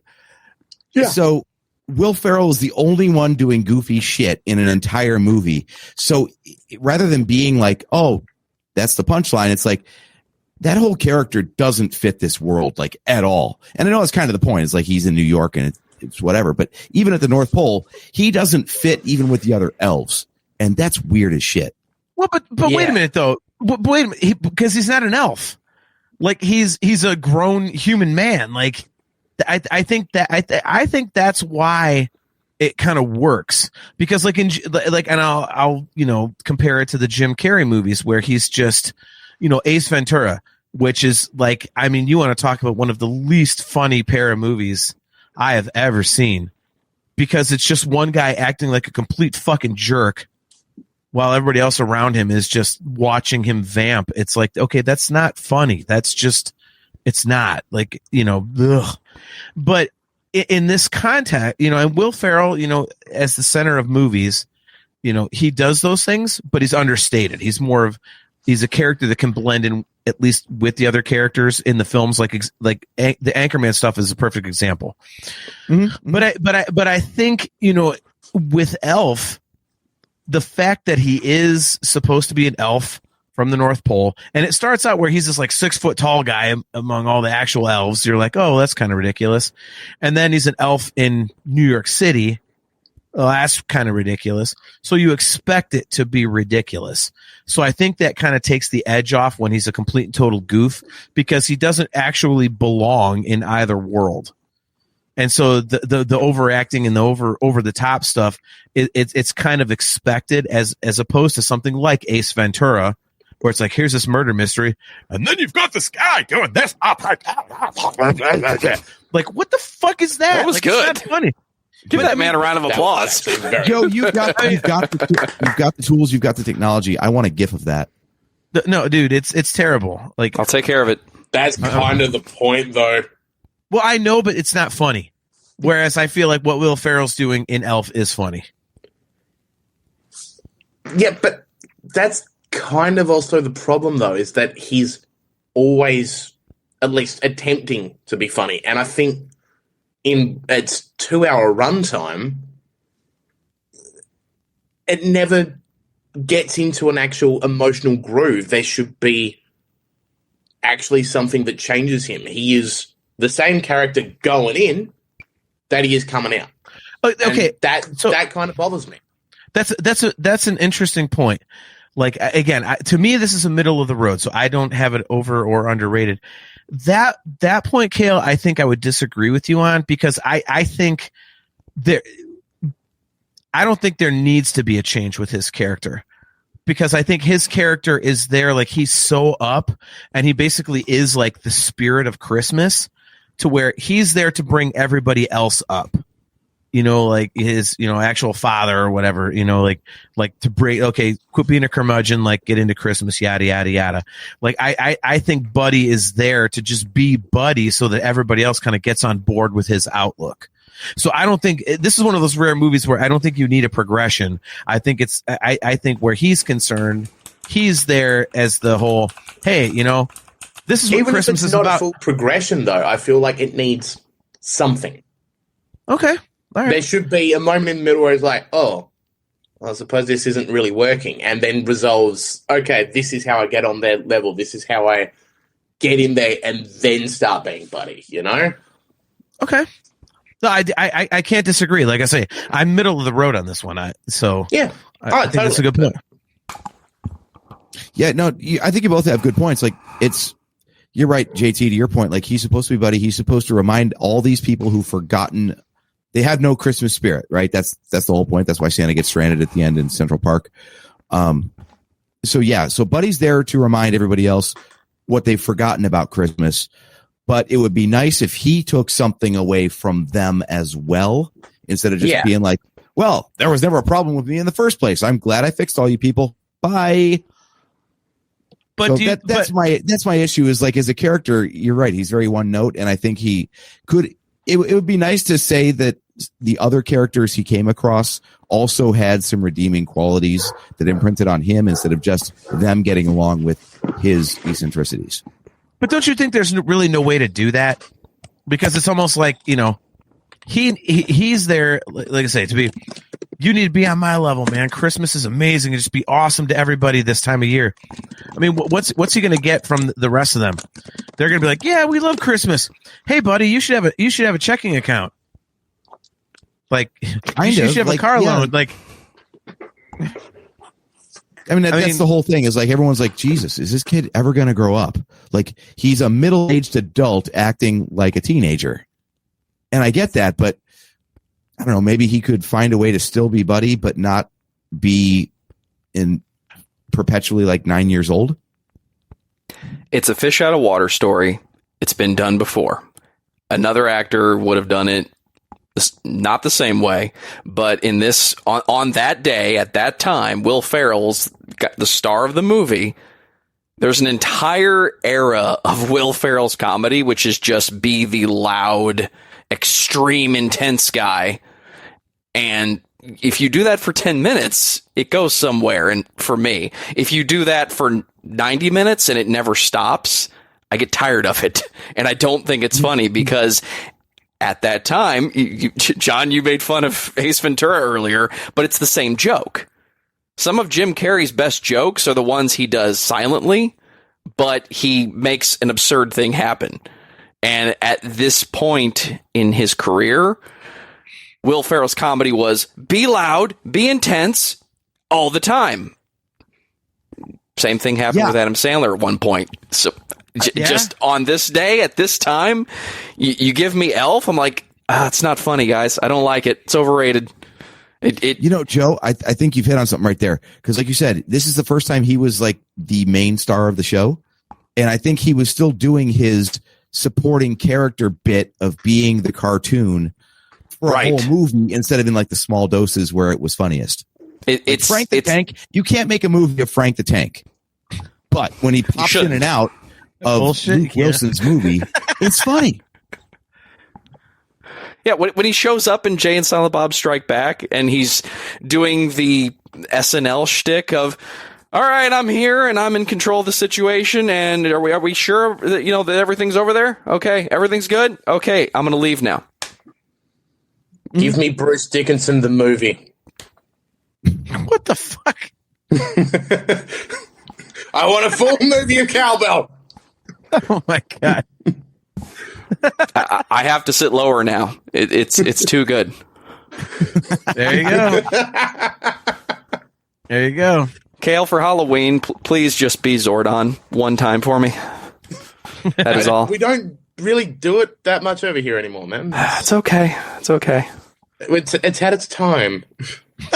It'll be an easy one. It'll be a light with some makeup, and you just got to hang out on a wall for a day and a half. It's fine. Yeah, that said, makeup on my face doesn't really work, especially eye stuff. All right, so I have to bring up our buddy KXM Scary. Great to see you again, man. Drops in just to say Tom Hanks is an asshole. And now you can drop out again. All right. In which film? And is that film overrated or underrated? And it has to be a holiday movie. I think we're running out of options here, guys. Well, that's one we're going to bring up here to close it up because Miranda's got a good option. But Shane O'Mac, he says Jim Carrey, Adam Sandler, Jack Black, Nick Cage. Overacting drives me crazy. Dude. Jack Black, Shane, I am 150% on board with you. He is, if you had a movie with Jack Black and Rob Riggle, I would absolutely I would just walk to a local theater and instead of buying a ticket, I would take a dump in front of the door and just walk away. That's my opinion of what a movie with those two in it would be. It is, two of the most least funny people ever. The best role that I think Jack Black ever did was the stoner loser older brother in Orange County. And no one's ever seen the movie. No one ever knows it, but he's a complete fucking loser. And he has one of the best movie lines ever. Because the main character is actually Tom Hanks' son, since we're talking about Tom Hanks, but Colin Hanks is the lead actor, and he's trying to get into college at in California or whatever. And he's freaking out, checking the mail and all this kind of stuff and waiting for his acceptance letter. And he keeps freaking out. And Jack Black is the dumpy, shitty, loser older brother. And he's just sitting on the couch in tidy whities and nothing else. And he's later he's like, man, dude, you're overreacting. I never got into college, and check me out. I'm kick-ass. And to me, that's the funniest thing Jack Black has ever done. And everything else, like even like School of Rock is pretty good, but that one's borderline. Like He used to have range, though. Don't go. Everybody against School of Rock. forgets That's about him class. in the King Kong remake, where I loved it. where there's no that's comedy. great. He's That's just great. 100% serious. Like, that movie made me believe Jack Black could be an amazing force of acting someday. And unfortunately, right now, I don't believe that anymore. He's become kind of a cartoon man. yes. High Fidelity is Completely great agree. as well. Yep. Dave Hudek says Jack Black in High Fidelity. All right. So before we get out of here, Billy Judd has a quick thing on the Jack Black thing. This is why you can't trust Google, because I Googled top Christmas movies and Dear Santa came up real quick. And yeah, not only is the movie spoiled for me, but also it came out this year. So it can't be a top Christmas movie because it's brand new. So yeah, this thing called Dear Santa, and he's on the poster as Santa, but his character is listed on Google as Satan. So there you go. It I just says spoiled that the on Jack the Black poster. Christmas movie for you. It literally says that on the poster, though. Did you No, not well, read the tagline? I didn't read it because I don't care, because it's a Jack Black movie. It's the tagline, Exact- Jack Black exactly. is Satan. No, it says Jack Black is Santa, but it's got the little pencil line through it, Satan. It's like, this is the Well, joke. Dude, look, This is the premise of the film, is that the whole letter to Santa thing got misspelled, it went to the devil, and now the devil's here to play havoc. Okay, This is I'm a looking- weird I'm looking at sequel to The artwork Pick of now. Yeah, Destiny. there's horns on the S, and the poster has like a wreath with his face on it, and there's a candy cane pitchfork, and it says "To Satan, North Pole." So okay, yeah. look, I stopped It's paying not a attention to Jack- spoiler, it's a premise. I don't care. I'm already unentertained. Yeah, Yeah. I it's- haven't watched it. Yeah, it's Jack Black, which means instantly no. And second of all, it's Jack Black, no. And third of all, the fact that Tenacious D can play 20,000 seat sheds is so wildly disgusting to me that yeah. Well, not anymore, they can't, because Jack Black's greatest role is the guy who throws Kyle Gass under the bus. I think Kyle Gass did a damn good job of doing that himself. I don't think Jack Black really had anything to do with that. I think Kyle Gass just forgot to keep his mouth shut at the appropriate time. That is And that IGN's happened review in of Australia. Dear Santa is the Farrelly Brothers reunion with Jack Black is an unseasonable letdown. I haven't even read the article, but I mean they're shitting on it in the title, so clearly Yes. not a good movie. If you do want a good recommendation for a modern Christmas movie that was released this year, check out Red One. That is actually quite fun. funny you mentioned that. Dave Hudek wants to know: has anyone seen Red One? Is it worth it? Yeah, dude, check it out. I would actually get behind that. Well, funny you mentioned that, because that was an idea that we batted around for the show. Actually, if enough people are down for a WTF Friday watch along, let's do it. Oh, I'd happily watch that again. I'm down. I can't do it on Friday. I'm a little busy this coming Friday. I don't think we meant this Well, Friday. then I guess we don't get to have you along, then, do we? Are you doing a Gatlin reunion show, John? No, thank God. Then you have no excuse. Yeah, I do. He's Have my got other 10 other podcast. Dream Theater fans that aren't me on his show. Look, man, you're the one that bailed. Don't give me shit. You're one of the first people I'm I not basically. giving you shit. You just did. I did not. I said you've got 10 other fans that aren't me, as in, holy crap, there's actual people that listen to this band other than me. Actually, more importantly, holy crap, there's more people that actually watch that podcast than me. All right, so let's bring this one up here real quick. And then if you guys have any final thoughts about movies we missed, we'll get to that. But Miranda says, did you guys talk about Polar Express? We watch that every year in our house. I personally think it's overrated, but the graphics are pretty cool. Yeah, we used to show that one in the schools. I've never People seen get it, behind it. but it is popular enough to where we have a local railroad that still does like train trips, about 2.5 hour train trips from one city to another, and they do a Polar Express, and it sells out like absolutely fucking immediately. every year. It is an enormous attraction. That's the movie he was talking about. That's the movie where Tom Hanks is an asshole. Oh, okay. I totally forgot about it. Which Tom Hanks? There's like 5 of them. Yeah, he plays like 5 different characters. Tom Hanks. He's Santa. He's the conductor. I think he's like 2 other people as well. Is he Santa in that mocap? Basically, everybody who's not one of the main 4 kids is Tom Hanks. Yeah, I don't think it's a bad movie. He plays every character. I don't think it's a bad movie. I think it's one of the. It might be the earliest modern example of what if we just did motion capture, but then animated on top of the actors, and it's rough. It doesn't look good. Yeah. The uncanny valley is present. I mean, there we go. Yeah. I thank you, Billy Judd. Yeah. I was forgetting. Hanks is also the hobo in that movie too. So he plays at least 3 main characters, if not more, which is actually really cool. That part is fine. But yeah, you're right, Joe. Uncanny Valley to the max. Holy crap. This thing is hard to watch. Are you familiar with that concept, why? John? I have no clue. I've never seen a second of film of this one. So it just Uncanny Valley. It looks like a PS2 video game.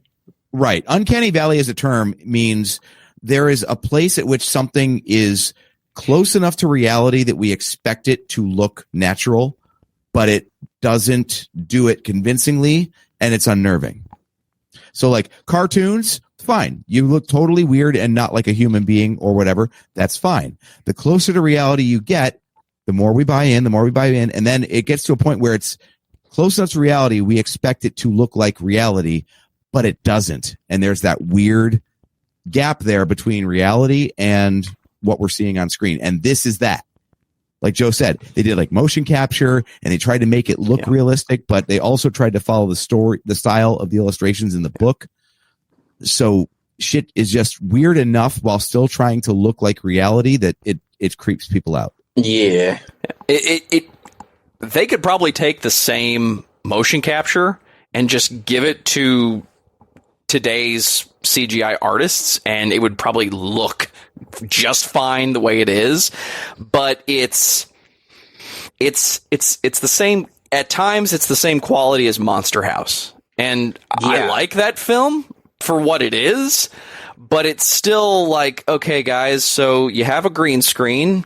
And the only way we can capture your movements is if we put the camera here and we don't move it. So our only option is to animate the scene, but then you effectively have a static background and people moving inside of that. And yeah, I mean, I can't say this one's underrated, but it's. See, the problem is the Monster House is exactly the movie I was comparing the animation to in my head this whole time. So I'm glad it's not just me. But isn't it right here, Cal? Come on. There we go. Yeah. It's a Nerf Herder Council first. We're literally 9 years in. We finally have our first virtual high five. I mean, but it sounds to me, and correct me if I'm wrong, do you think they might not have been going for that? Like that mix of it looks like the book, it's animated, it looks like reality. Wasn't it? Because I've seen like a couple, I don't know, scenes from it, and it is unnerving, but I got the impression that it was kind of intended to be that way. Thought you said you hadn't seen a second of the film. Well, I lied. I remembered a minute ago that I'm like, oh yeah, that one. So, yeah, no, I think it is exactly what they're going for, but I think it pulls back by a step or two just enough that it makes it weird. It's a distortion of what we should be going for. It's the kind of movie that remaster it is all it needs. Not even remake, just literally take what's there, polish the character models a little bit. You've got a great Christmas movie. Some artist, some CGI artist or some effects director had to write a synopsis of like, these are the lessons we learned from making this film. We've learned how we can actually move the camera during the motion capture, because they've made better films with the same technology since. That one just kind of stands out as we made the Polar Express, and it's a little uncanny valley, but hey, computers, it looks better than Reboot, and I love Reboot. Well, look, I mean, yeah, it's literally a demo tape of a film, if you look at it with a modern lens. That is an awesome phrase to use. I wish I had read the book first or something and had some nostalgia for it, because I feel like a lot of my issues with this movie all come down to stuff that probably comes from the book. Like the kid with the really thick glasses, for example, is so damn annoying. Oh my God, I would have thrown him from the train so friggin' fast. Don't save that kid. He's a goner. Fuck him. AJ is also... Some human beings, you see them in child form as, prototype human, and you're like, you know what? That adult's going to be a piece of shit. Let's kill him now. The views of the Nerf Herder Council don't necessarily... Okay, I'm going to be definitive. I'm going to say yes, it is overrated because it was released in 3D. Oh God, was it? God, I would love think that really? technology was out at the time. It was released apparently in 3D and standard definition, and that might be part of the problem. Is I think now that I'm thinking back to the way the film looks, it almost stands out as somebody said, how do we make the movie and how do we make it 3D, because that's going to be a thing now. And somebody said, well, so far the only thing we can get right with 3D is throwing the ball at the camera, and it's coming out to get you. And it really feels like somebody made some decisions with 3D in mind, but then had to mix it down. Yeah, selling out for 3D, exactly. Wasn't this the same era as like that makes more sense. Yeah, some of those shots, I'm like, why the hell? Okay, now I'm standing on a hill. It's overrated, because make the movie good first, then incorporate 3D into the filmmaking. Don't make it like, we have to make it in 3D, guys, so figure it out. Dude, all I know is you just said 3D, and I looked it up because I collect 3D Blu-rays. I have a 3D television and my PlayStation guys, I gotta VR. go. I'm getting a phone call. Party on. Kale, that's terrible podcast etiquette. I mean, good Lord.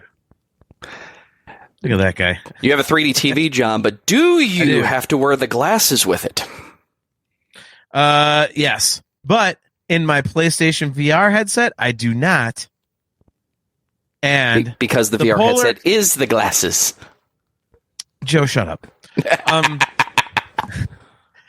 Apparently this movie is available, so I could literally just buy it on 3D Blu-ray and watch it that way and see how disorienting it is. Now, is the story itself any good? Because I don't want to just piss away like a 3D purchase. Like,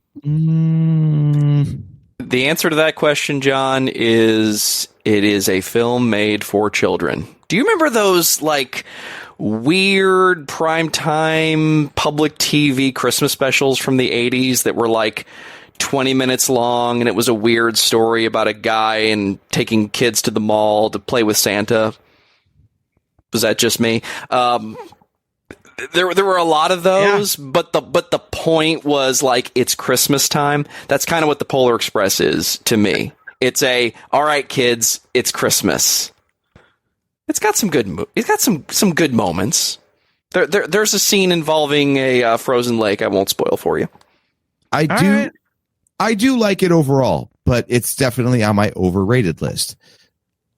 Okay. Again, I think it might just be because we're too old when it came out. But as a children's book, it works, and I think as a film, it's probably the best they could have done at the time.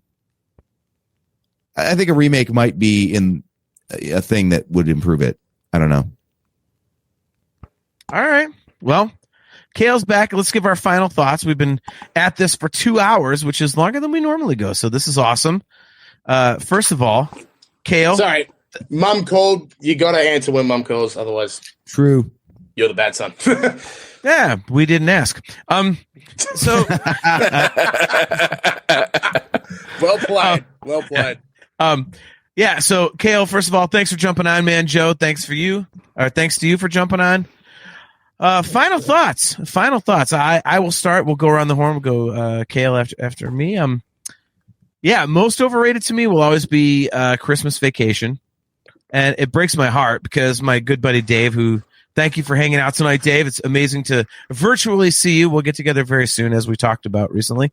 I just don't get Christmas Vacation, man. I try and I try and I try. It's literally the only movie that I don't like that I keep trying to rewatch. And it's because so many of my friends, Dave is actually the number one, that they love it so much. I'm like, God, I got to get into this so I can, quote it with them and, joke around with them about it. And I just can't. So yeah, underrated again, Bad Santa. I just, and I think it's underrated to me, first of all, because it's funny, but I think I might have a little bit of a bias because I have a dark sense of humor. And dude, when people are like, that's just it's not Christmas. Like, it makes it more funny that people dislike it because of how vile it is. So I love that. And I'm just, before I go, Hey. look at Jack. All right, we have a dog on our audio viewers are going to love this. But we have a dog on the show, and AJ and I are enormous dog people. So look at how cute she is. Oh my goodness.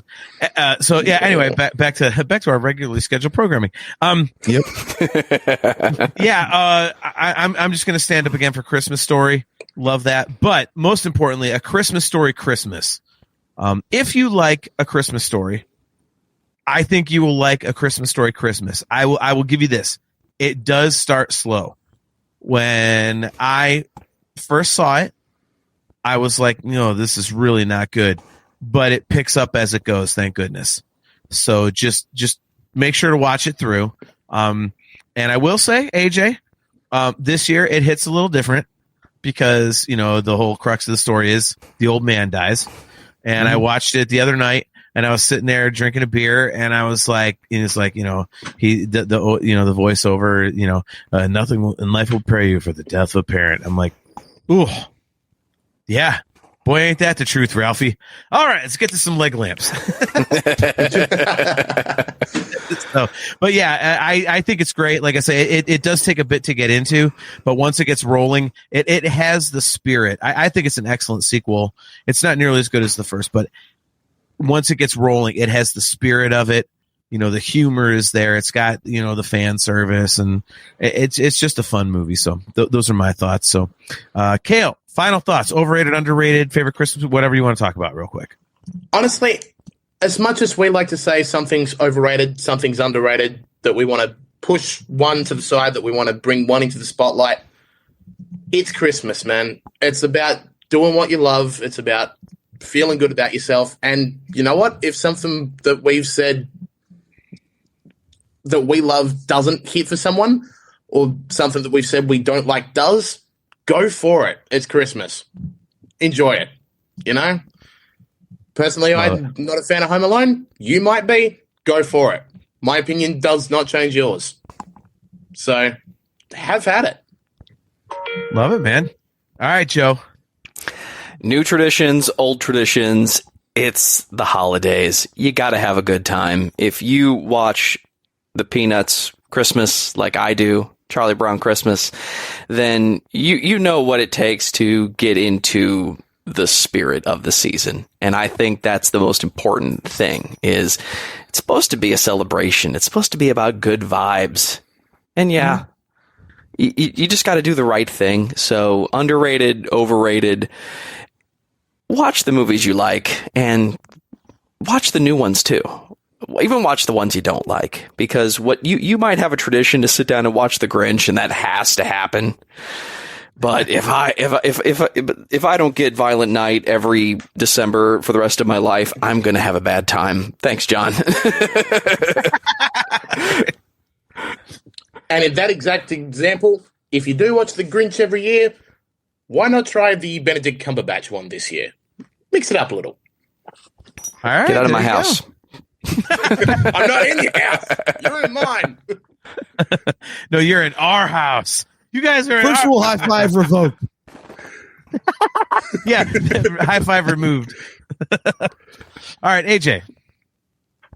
All right, yeah. Well, obviously, I made the list that we talked about tonight, so we've covered most of it. But there are a couple on my under list that I think are still worth a watch if you're looking for something newer to put yourself in the spirit. I'm a big sucker for animation. I don't know. I've always gotten in the feels with cartoons more than live action anyway. So a couple that go under the radar a little bit is one called Arthur Christmas. It's this idea that Santa has multiple sons, and the doofus of the bunch ends up being the savior of Christmas, not the golden child, the firstborn that is the heir apparent. So that one is amazing. And also the Netflix one from a couple of years ago, just simply called Klaus, which centers around a postman. Yeah, that's a good one. It looks very much like the old Don Bluth movies. Remember, like the animation style, like Land Before Time, things like that. It looks Love it. almost identically like that. And yeah, it's again heartwarming because it's one of those like you wouldn't expect this guy to be worth a shit at anything, but it turns out he's the most important character because Christmas. So a couple heartwarming things, and that's what I love. And it's like your Christmas story fascination, John. It's that idea of there can be magic in the world if you choose to believe there's magic in the world. So I love those stories that you have the unlikely hero and the heartwarming idea that no matter how bad things can seem like they're going to turn out, there's always a chance they won't. So there's magic in the world as long as you believe there's magic in the world. So don't be a muggle. There you go. Nice. Shano Max on board, man. Says agree, AJ. All right. Well, Joe and Kale, we'll drop you guys out real quick. Thank you guys for jumping on. Kale, bummer that you're not going to be on Friday, but you did open up your spot. But yeah, you do have my contact information. If you want to jump in, just shoot me a message. I'll shoot you the link. So yeah, if there's time, I'll see what I can do. But you have time. Quit being a bitch. Right. Look, man, I'm gigging. I've been working flat out. I'm doing so much stuff to get it ready for Christmas because otherwise it's vice around me. So yeah, well, I'm talking tonight. I'm talking 4 hours on Friday night and then gigging on Saturday. I don't want to hear your complaints. And you're half. I'm working 5 hours tonight. I'm working 5 hours tomorrow. I'm working 7 hours Friday. So yeah, and then I'm gigging Saturday and Sunday with 2 hours of travel for each. So I don't feel bad for you. No one wants to hear your whining. Get off the show. Bye. Love you. Yeah, love you, brother. Everybody. Yeah, love you, brother. Merry Christmas, dude. We'll see you, brother. Take care, man. So there goes Kale, amazing friend.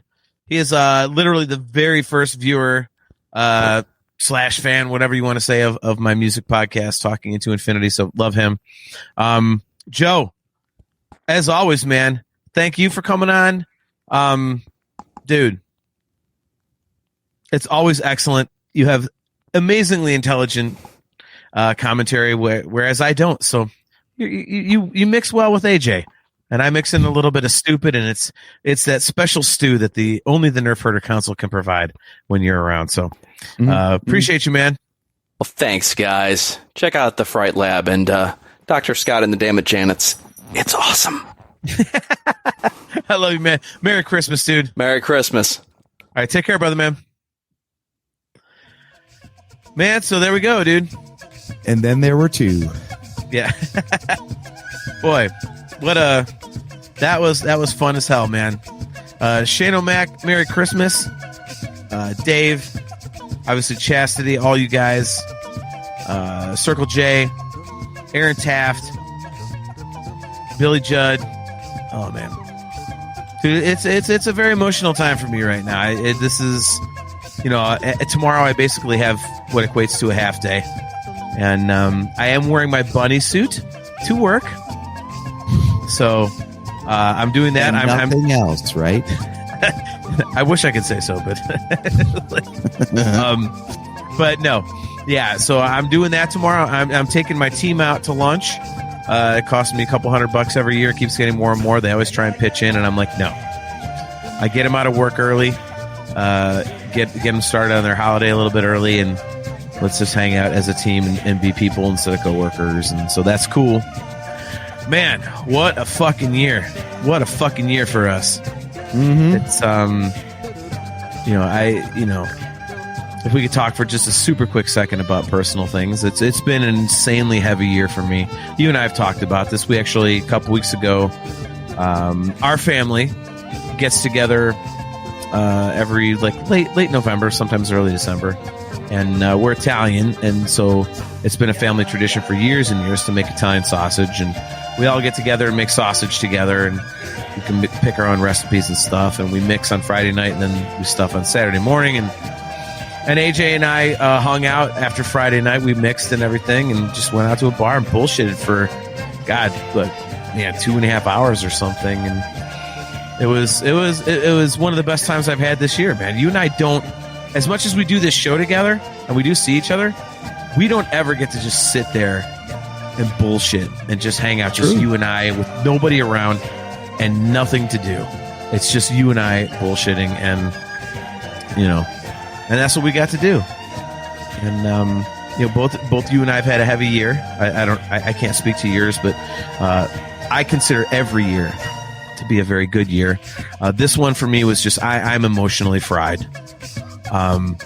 Everything that happened was just massive. It was either really good or really bad. That seems to be the trend this year for sure. Yeah. I mean, and, for us, the year started out for both of us. I mean, we lost our dad, right out of the gate. And that was just crazy. I adopted a dog. My family adopted a dog first week of July, and then found out, Sorry, I laughed because you phrased it that way, because the whole premise was that it wasn't going to be your dog. It was for someone else entirely. Well, no, it is, but I mean, we. Well, it's our family's dog. I mean, it's my stepdaughter's dog. But 4 months after we adopt him, we find out he's got terminal lymphoma, and he's only 3.5 years old, and you're dealing with that. So now we're dealing with dog chemotherapy and all that. And I had a massive job situation in the middle of the year, which worked out. And I think that for me is the perfect example of the up and down. Is that I could have potentially lost my job and been completely fucked. I would have still had a job, but it would have been much more difficult for a little bit more money. But I ended up keeping my job and ending up in a better position than I was, not title wise, but I found out the company that I work for, which I always thought they believed me, they really believe in me. So I was terrified of where I was going, and it was a few hours. I was hanging in the balance. It was very scary. Could have been the worst, ended up being the best. So it's just one of those years, man. And again, I think every year is great. I think there are positives everywhere. No matter where you look, there's a positive. And so as heavy as this year is, and I'm emotionally fried, I've got the next 2 weeks off, and I'm definitely going to just cool my jets and recharge and start kicking ass again on January 2nd. It's been heavy, man. So one of the things that has gotten me through, which always gets me through, is this show, because no matter how little we get to see each other in person, I always get to see you every 2 weeks. And it's a beautiful thing to me. You said it when we were hanging out the other night after, mixing the sausage, we're best friends. You and I are, for those of you guys who don't know, we are not just brothers. AJ and I are best friends, and our older brother DA, same thing. We are not brothers. We are best friends. So it's, to have this kind of little bit of refuge for an hour and a half every 2 weeks with you was, I didn't even tell you this the other night, but it really was kind of some glue for me this year that held me together a little bit. So what a fucking year. But man, I'm so blessed to have you and to have this show and to have, the people that, take their time to hang out with us. It's beautiful, dude. That's a fantastic point. Yeah. I echo all those sentiments, and yeah, it's definitely been a year of highs and lows. It's not been well, that was okay, and that was kind of sucky. It's no, this is the greatest thing ever, or wow, I've never faced this before and I feel broken. So yeah, definitely big stakes this year for sure. But the other thing about this time of year that everybody looks forward to the new calendar year anyway, with New Year's and resolutions and all that sort of stuff. Our first episode ever was reacting to The Force Awakens in 2015. So 9 years ago, did our first ever episode at the end of December. So we're coming up on another anniversary of the show, and it's like you said, man, we're best friends. We are grateful for everybody who tunes in and listens. The show basically just won't die because we love talking to each other anyway, whether anyone's listening or not. But the more people are listening and talking, the happier we are. So we love having people on. Hope you guys enjoyed the show. We love this collaborative format, and my voice is going, so I guess I'll have to wrap this up quickly. But I just wanted to say thank you, JT, just for being who you are and having all that stuff going on. I love having you as a brother and as a friend. Thanks everybody for coming on the show, for commenting. I've made some genuine friendships through the show. Some people I have yet to meet in person. Some people like Joseph Wren, who I just met in person for the first time this year, which is fantastic. Really, this show is more than just, let's get some eyeballs on YouTube. It's part of our lives, and I just love doing it. So let's keep doing it. Yep. I love that, man. Like, I couldn't say it better, dude. I could not say it better. Nick Hall says, happy solstice, NHC and company. Same to you, man. Same to you. Kale says, we love you all too. Love you too, Kale, man. Circle J, one of our most amazing friends, man. And he said, loves us and everything, and all you guys, man. This is, if I could, before we show that awesome T-shirt one more time before we go, guys, like I'm gonna, hop on a hippie soapbox real quick for just 2 seconds. Man, just be cool to people. At this time of year, it's easy to be cool to people. Just try to keep the good vibes that you feel around Christmas. Try to spread those out over the year, man. That's, just, man, I will always say, as stupid as it sounds, people laugh at me, but I really think fucking Bill and Ted nailed it, man, when they said, be excellent to each other. Like, that really is, like, that is such a great way to live, man. So Merry Christmas, Happy Holidays to all of you guys. As AJ said, like, this is not just a show, like, this is part of our lives, and you guys are too. Appreciate you guys very much, and goddamn, we'll see you in 2025, man. I just did a dive back. Goddamn. right.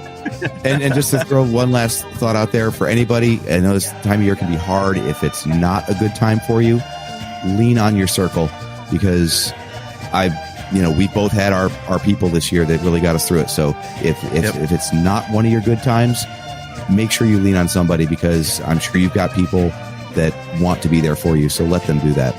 Yep, definitely. All right, AJ, before we get out of here, show that T-shirt one more time, because it is an awesome logo design, but to have it on a vintage, worn-out T-shirt is even better. So let me try and do this here. You're better at this than me. I'm going to put you in solo, but let me get this damn background off here first. There we go. All righty. We're working on it. And here we go. There we go. All right, so real actual thing that you can buy, and it actually looks like this.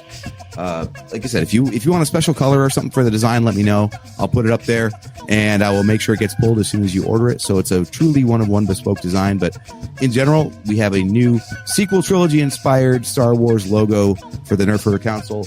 This comes on a vintage washed T-shirt.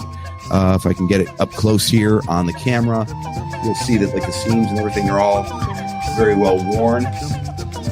So it has the awesome lived-in look right out the gate. It's very soft to the touch, which is awesome. The fit is fantastic. And like I said, right now, it's going to be less than $30 to get the thing shipped right to you. Highly recommended. Every time I upload a design, this isn't just me shilling, but every time I upload a design to make sure it's actually good, I order one, and that's why I have this one. Is I wanted to make sure that it was correct and of good quality before anyone else spends their money on it. But I will say this with my own personal guarantee. If something arrives to you that you order from us and you don't like it and it's not up to your standards, let me know. I'll make it right. If I got to send you the money, or if I've got to put a new design up to make sure it's to your standards, that's what I'll do. We love you guys. Yep. Guys, he's not lying. AJ will do that shit. He works a shitload behind the scenes for this show. I basically do the hosting and leading and, you know, yelling at people, and everything else is pretty much AJ.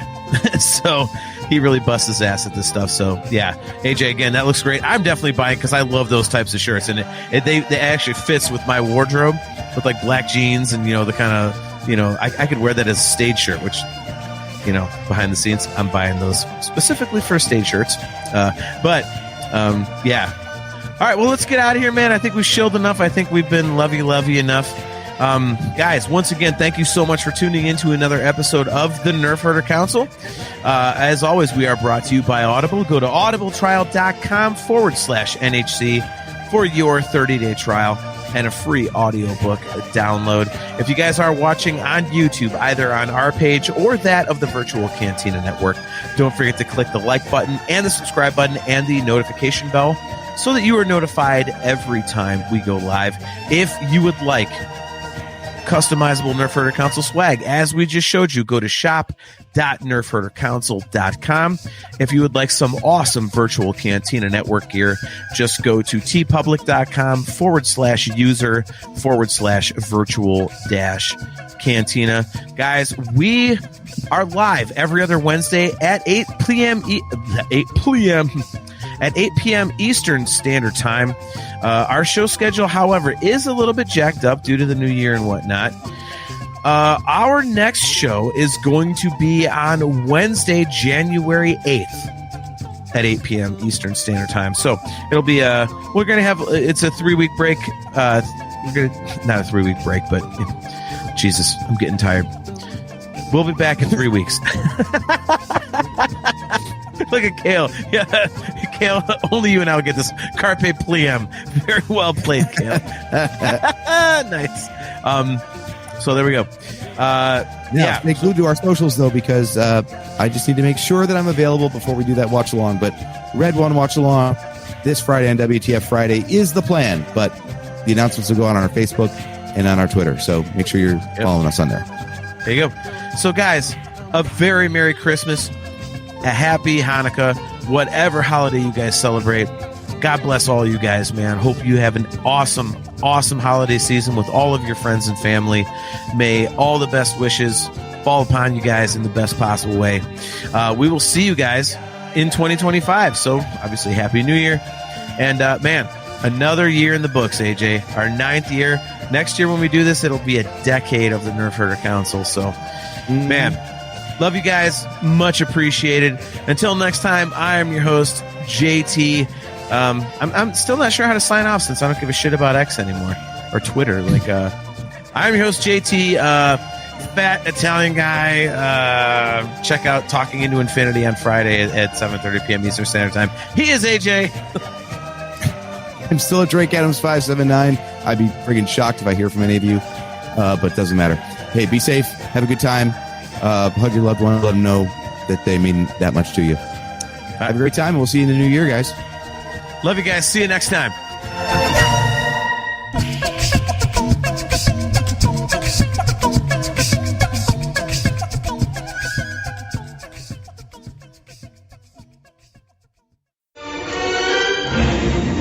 Bucket of bolts is never gonna get us past that blockade. This bucket's got a few surprises left in her. Plus, me and Chewie are on it. Ain't that right, Chewie? Hell yeah, you my Nerf herder. You my Nerf herder.